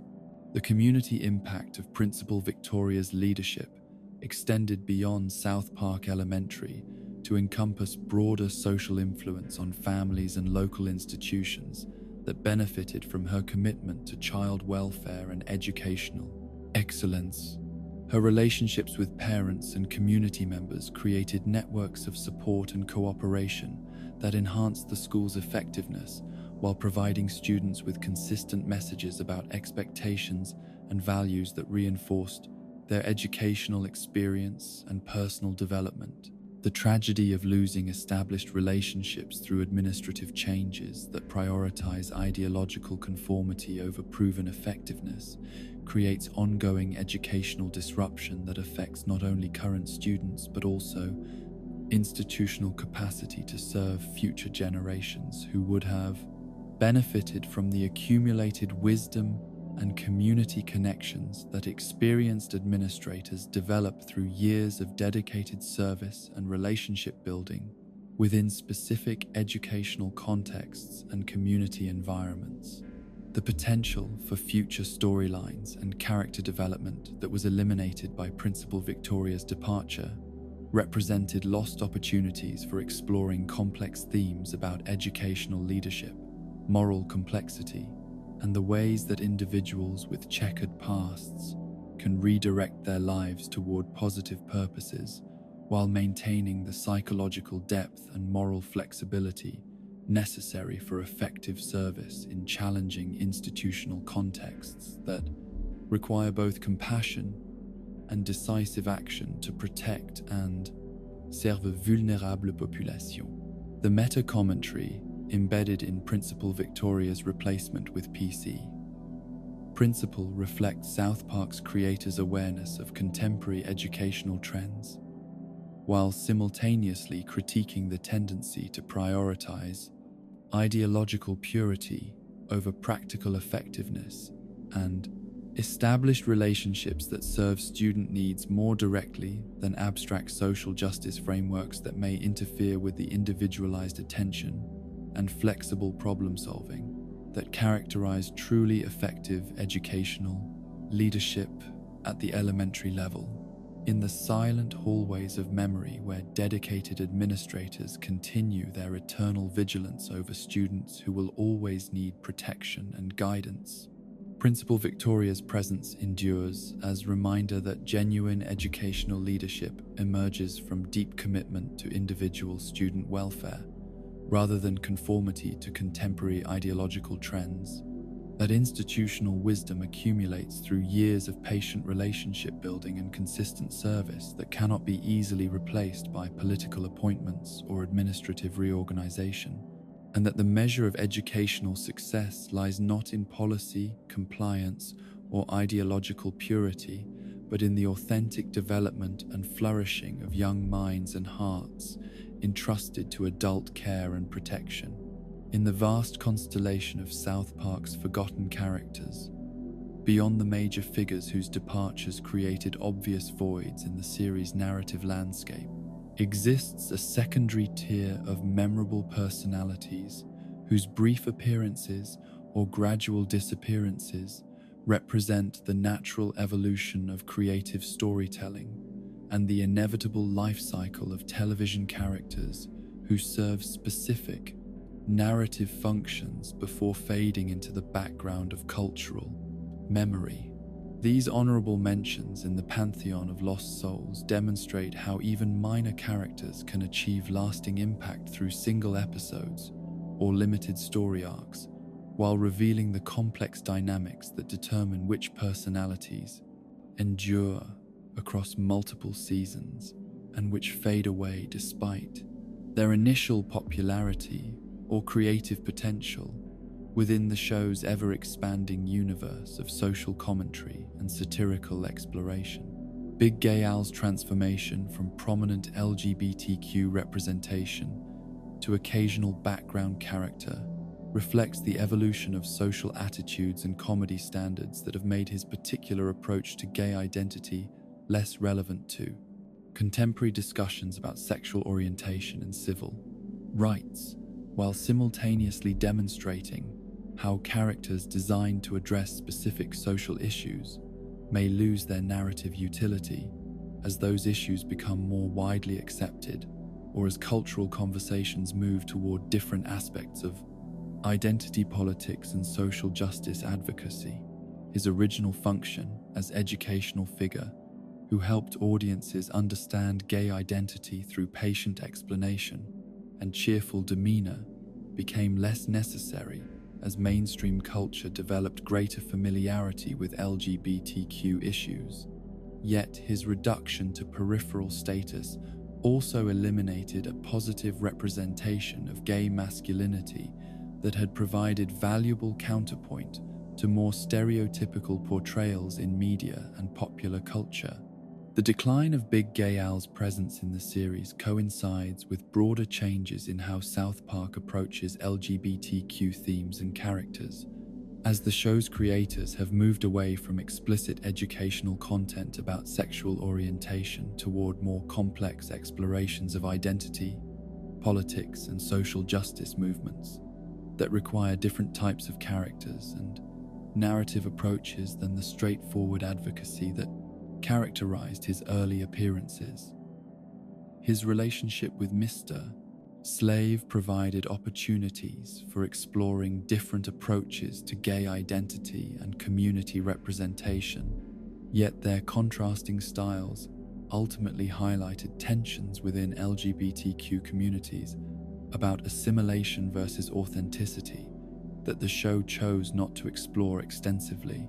leaving both characters somewhat stranded without clear narrative purposes as the series evolved toward different thematic priorities. Jimbo Kern and Ned Goblansky's evolution from significant recurring characters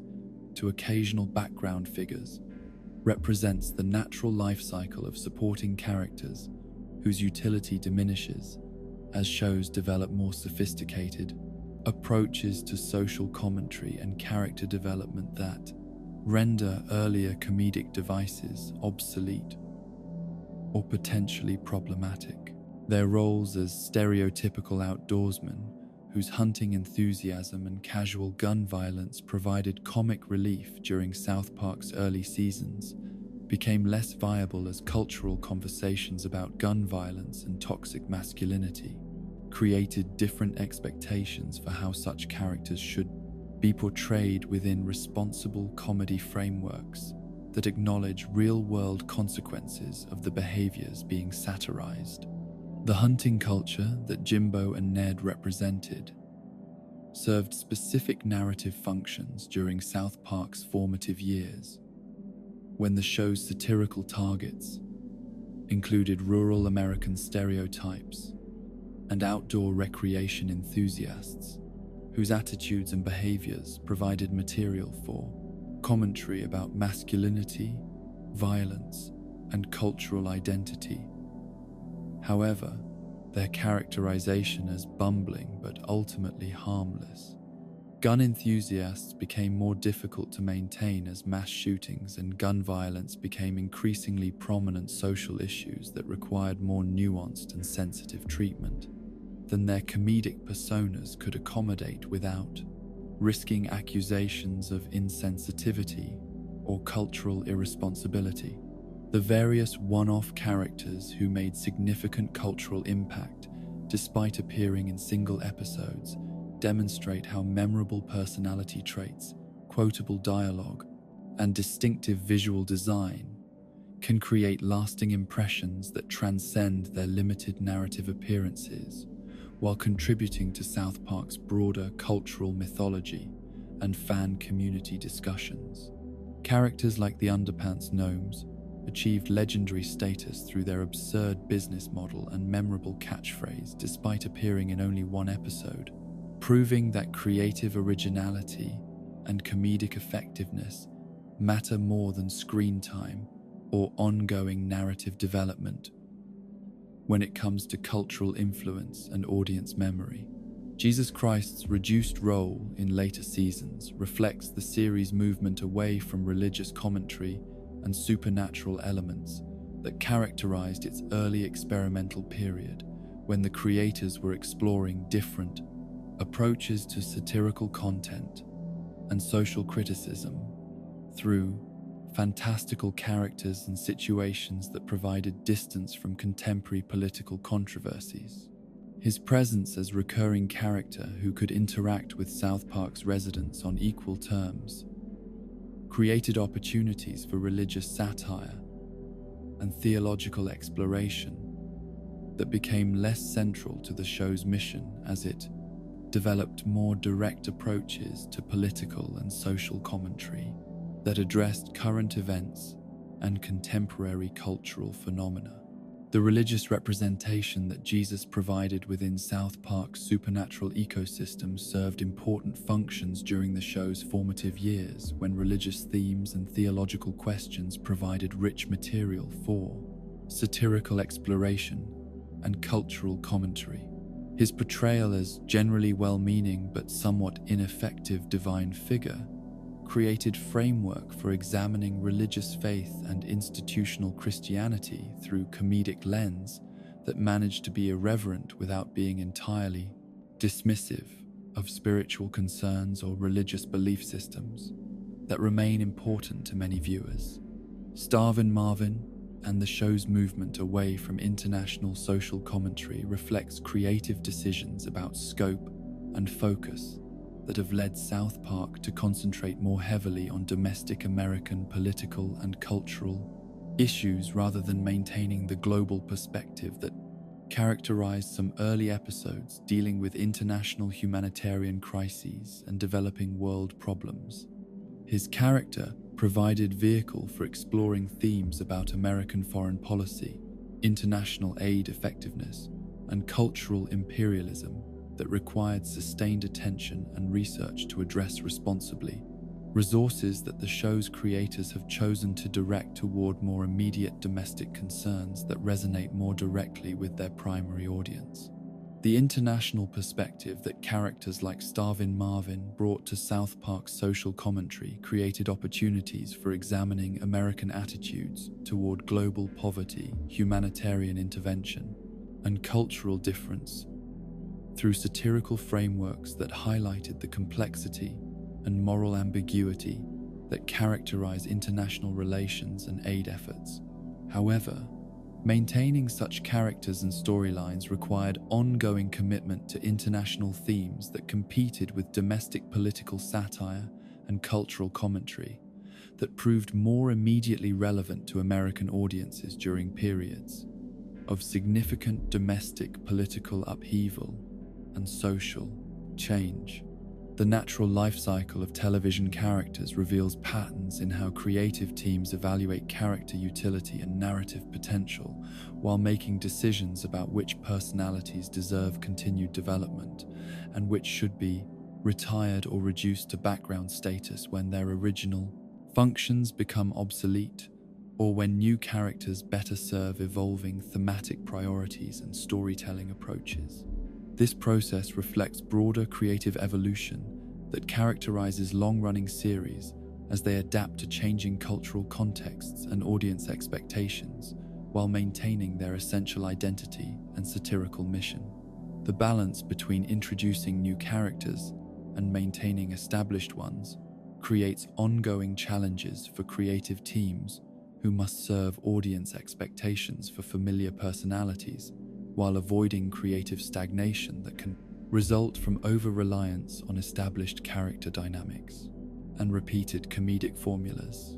South Park's approach to character management demonstrates willingness to eliminate even successful characters when their continued presence might interfere with creative growth or thematic exploration that requires different narrative tools and personality types than existing cast members can provide effectively. South Park's episodic format affects character longevity by creating storytelling structure that emphasizes immediate social commentary and satirical response to current events, rather than sustained character development and relationship exploration that might provide ongoing roles for supporting characters whose utility extends beyond their initial comedic functions.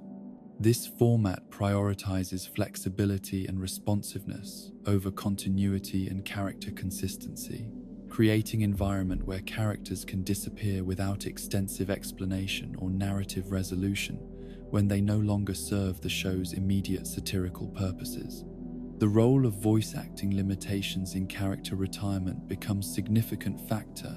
when considering how practical production constraints affect creative decisions about character continuation and development. Some characters require specific vocal qualities or performance approaches that may become difficult to maintain consistently over extended periods, while others depend on voice actors whose availability or interest in continuing particular roles may change over time, creating practical pressures that influence creative decisions about which characters remain active and which fade away gradually. Fan campaigns to bring back forgotten characters demonstrate audience attachment to personalities and storylines that creators have moved away from, while revealing tensions between fan nostalgia and creative evolution that characterize long-running series whose audiences develop emotional investments in characters and relationship dynamics that may no longer serve current thematic priorities or narrative approaches. These campaigns reflect genuine appreciation for creative work, while sometimes failing to recognize how character retirement often serves broader artistic goals that benefit overall series quality and cultural relevance. The effectiveness of fan advocacy for character return varies significantly, depending on whether the characters in question were eliminated due to creative decisions about narrative focus or due to practical constraints like voice actor availability or cultural sensitivity concerns that make their return problematic regardless of audience demand. Characters whose disappearance reflected deliberate artistic choices about thematic direction may be less likely to return than those whose absence resulted from circumstantial factors that could potentially be addressed through different creative approaches or production solutions. The pattern of forgotten characters reveals South Park's priorities and creative evolution through examination of which types of personalities and storylines have been maintained versus which have been eliminated as the series has developed its identity and satirical mission over more than 2 decades of production. The characters who have endured represent personality types and narrative functions that continue serving the show's current thematic priorities, while those who have disappeared often embodied approaches to comedy or social commentary that the creators have chosen to abandon or modify significantly. The cultural impact of character elimination extends beyond individual personalities to affect audience understanding of the show's values and priorities, while influencing broader conversations about representation, creative responsibility, and the relationship between entertainment and social commentary in contexts where comedic choices can have real-world implications for how different groups and issues are perceived by mainstream audiences. The decision to retire certain characters often reflects evolving cultural understanding of responsible representation and the potential harm that can result from perpetuating stereotypes or normalizing problematic behaviors through comedic treatment. The creative courage required to eliminate successful characters demonstrates artistic integrity that prioritizes long-term creative growth over short-term audience satisfaction, while acknowledging that meaningful artistic evolution sometimes requires abandoning elements that had previously been successful, but now serve as obstacles to continued development and cultural relevance. This willingness to sacrifice familiar elements for creative progress reflects commitment to artistic excellence that transcends commercial considerations about audience retention and merchandising opportunities. The nostalgia that surrounds forgotten characters creates ongoing cultural conversation about the relationship between past and present creative work, while highlighting how audience memory and emotional attachment can preserve character significance long after their narrative utility has ended. This dynamic demonstrates how creative work continues influencing culture and individual experience beyond its immediate production context, while creating ongoing responsibility for creators whose early work continues affecting audiences, long after they have moved on to different thematic priorities and artistic approaches. In the eternal waiting room of memory, where forgotten characters continue their existence beyond the boundaries of narrative utility and cultural relevance, their voices still echo with the distinctive qualities that once made them memorable and meaningful to audiences who found value in their brief appearances or extended storylines, reminding us that creative work achieves immortality, not through continued presence, but through lasting impact on those who encountered it during moments when they needed exactly the kind of wisdom, humor, or representation that these vanished personalities provided before fading into the gentle darkness of cultural memory and nostalgic appreciation. And so we reached the end of our journey through South Park's Forgotten Realms, where characters who once brought laughter and meaning to our Wednesday nights now rest in the quiet corners of memory. These lost souls remind us that even in animation, nothing lasts forever, that every character arc must eventually find its end, and that sometimes the most profound impact comes not from staying, but from the space left behind when someone departs. In forgetting these characters, we risk losing pieces of South Park's soul,